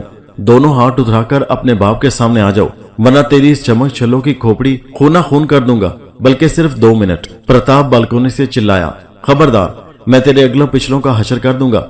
उसकी धमकी में कोई असर नहीं था। मैंने सुनी अनसुनी करते हुए कहा, और इसके बाद तेरे जग्गू की बारी आएगी। दूसरों के बच्चे तो मारता है, तो अब अपने की भी लाश देखना। क्या ख्याल है, गोली मार दूं उसे? एक बार फिर बालकनी में गहरी खामोशी तारी हो गई। मुझे यूं लगा जैसे प्रताप के हाथ में पकड़ी टार्च का दायरा लरज रहा है। सफाक कातिल के आहनी असाब टूट रहे थे। उसका लानती एतमाद डौवाडौल हो रहा था। दूसरों को खून के आंसू रुलाने वाले को अपने प्यारों की पड़ी थी, तो उसे चुप सी लग गई थी। मैंने चिल्लाकर कहा, 1.5 मिनट मक्खन सिंह, सिर्फ 1.5 मिनट। इसके साथ ही मैंने शारदा के लंबे रेशमी बालों को जोरदार झटका दिया। हाय राम, वो दर्द से चीखी, फिर रोती बोली, जग्गू के पिता, भगवान के लिए इनकी बात मान लो। ये बड़े जालिम हैं, वही करेंगे जो कह रहे हैं। हाय मेरा बच्चा। बालकनी खामोश थी और दरो दीवार खामोश थे। यूं लगता था कि पूरा शहर खामोश है। टार्च का रोशन दायरा लरज रहा था, सचमुच लरज रहा था।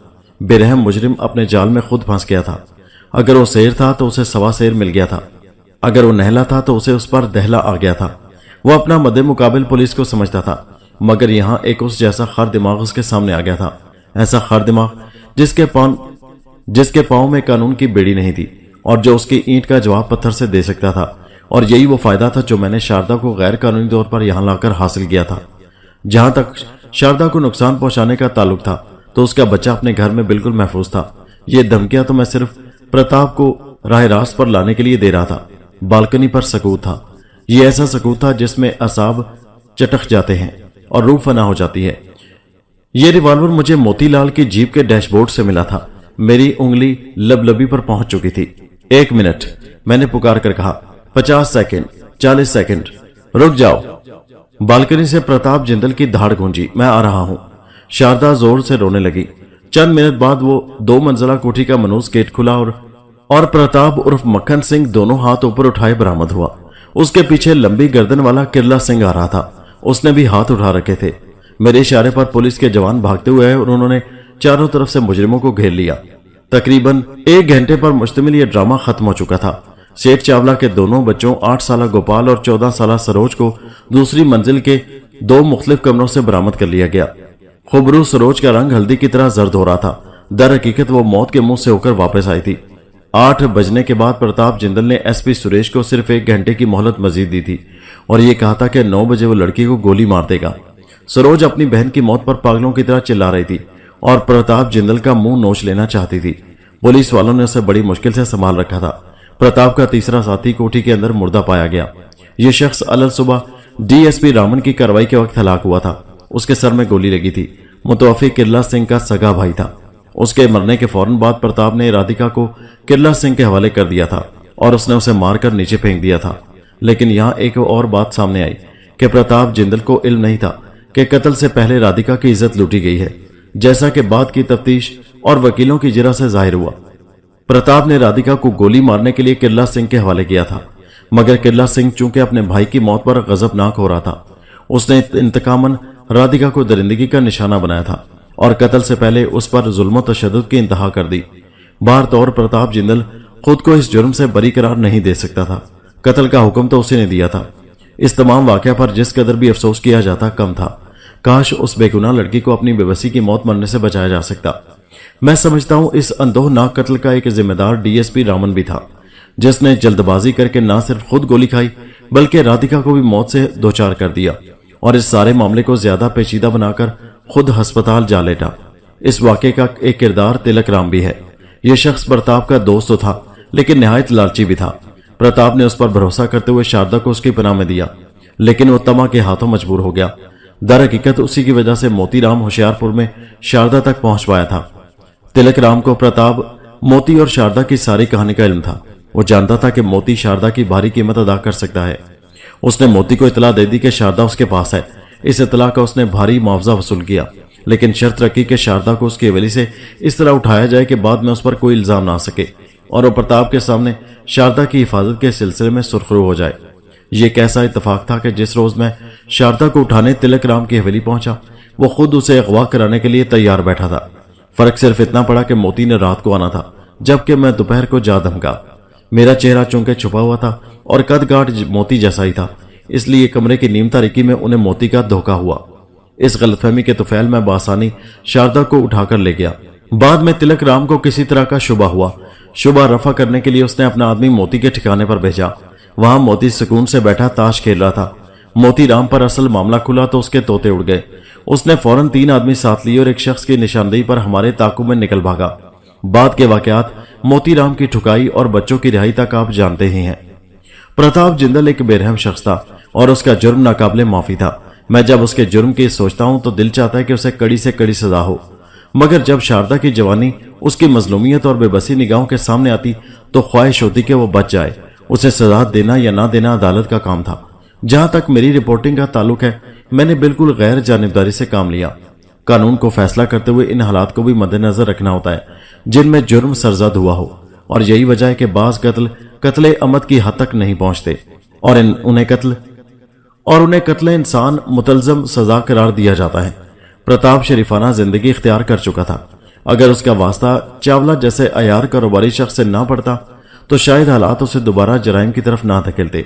जहां तक उसके साबका जराइम का ताल्लुक था, 2.5 साल पहले हुकूमत इलाके के डाकुओं के लिए आम माफी का ऐलान कर चुकी थी और उस माफी का फायदा प्रताप को भी पहुंचता था, क्योंकि उसके बाद उसने कोई और जुर्म नहीं किया था। यही वजूहत थी कि प्रताप सजाए मौत से बच गया। तवील अदालती कार्रवाई के बाद प्रताप को 20 साल कैद बा मुशक्कत की सजा सुनाई गई, जबकि किरला को अपनी लंबी गर्दन में फांसी का फंदा डालना पड़ा। मोती राम चंद माह बाद राजस्थान के इलाके से पकड़ा गया। जहां तक चावला का ताल्लुक है, उसे अपनी मकारी और बदयांती की सजा जवान बेटी की अलमनाक मौत की सूरत में मिल चुकी थी। उसके अलावा मुकदमेबाजी पर भी उसका रुपया पानी की तरह बहा। जिस रोज हाईकोर्ट ने अपना फैसला सुनाया, मुझे शारदा अदालत से बाहर एक दरख्त के साए में खड़ी मिली। उसने अपने हसीन चेहरे को इस तरह चादर में छुपाया हुआ था कि सिर्फ एक आंख नजर आ रही थी, लेकिन ये आंख भी चीख चीख कर कह रही थी कि वो किसी खूबसूरत तरीन औरत की आंख है। उस आंख में एक अज़म था, वही अज़म जो एक शरीफ औरत की आंखों में नजर आता है, जिसे अपनी बेपनाह खूबसूरती को संभाल कर 15-20 साल किसी का इंतजार करना हो, किसी की राह देखनी हो।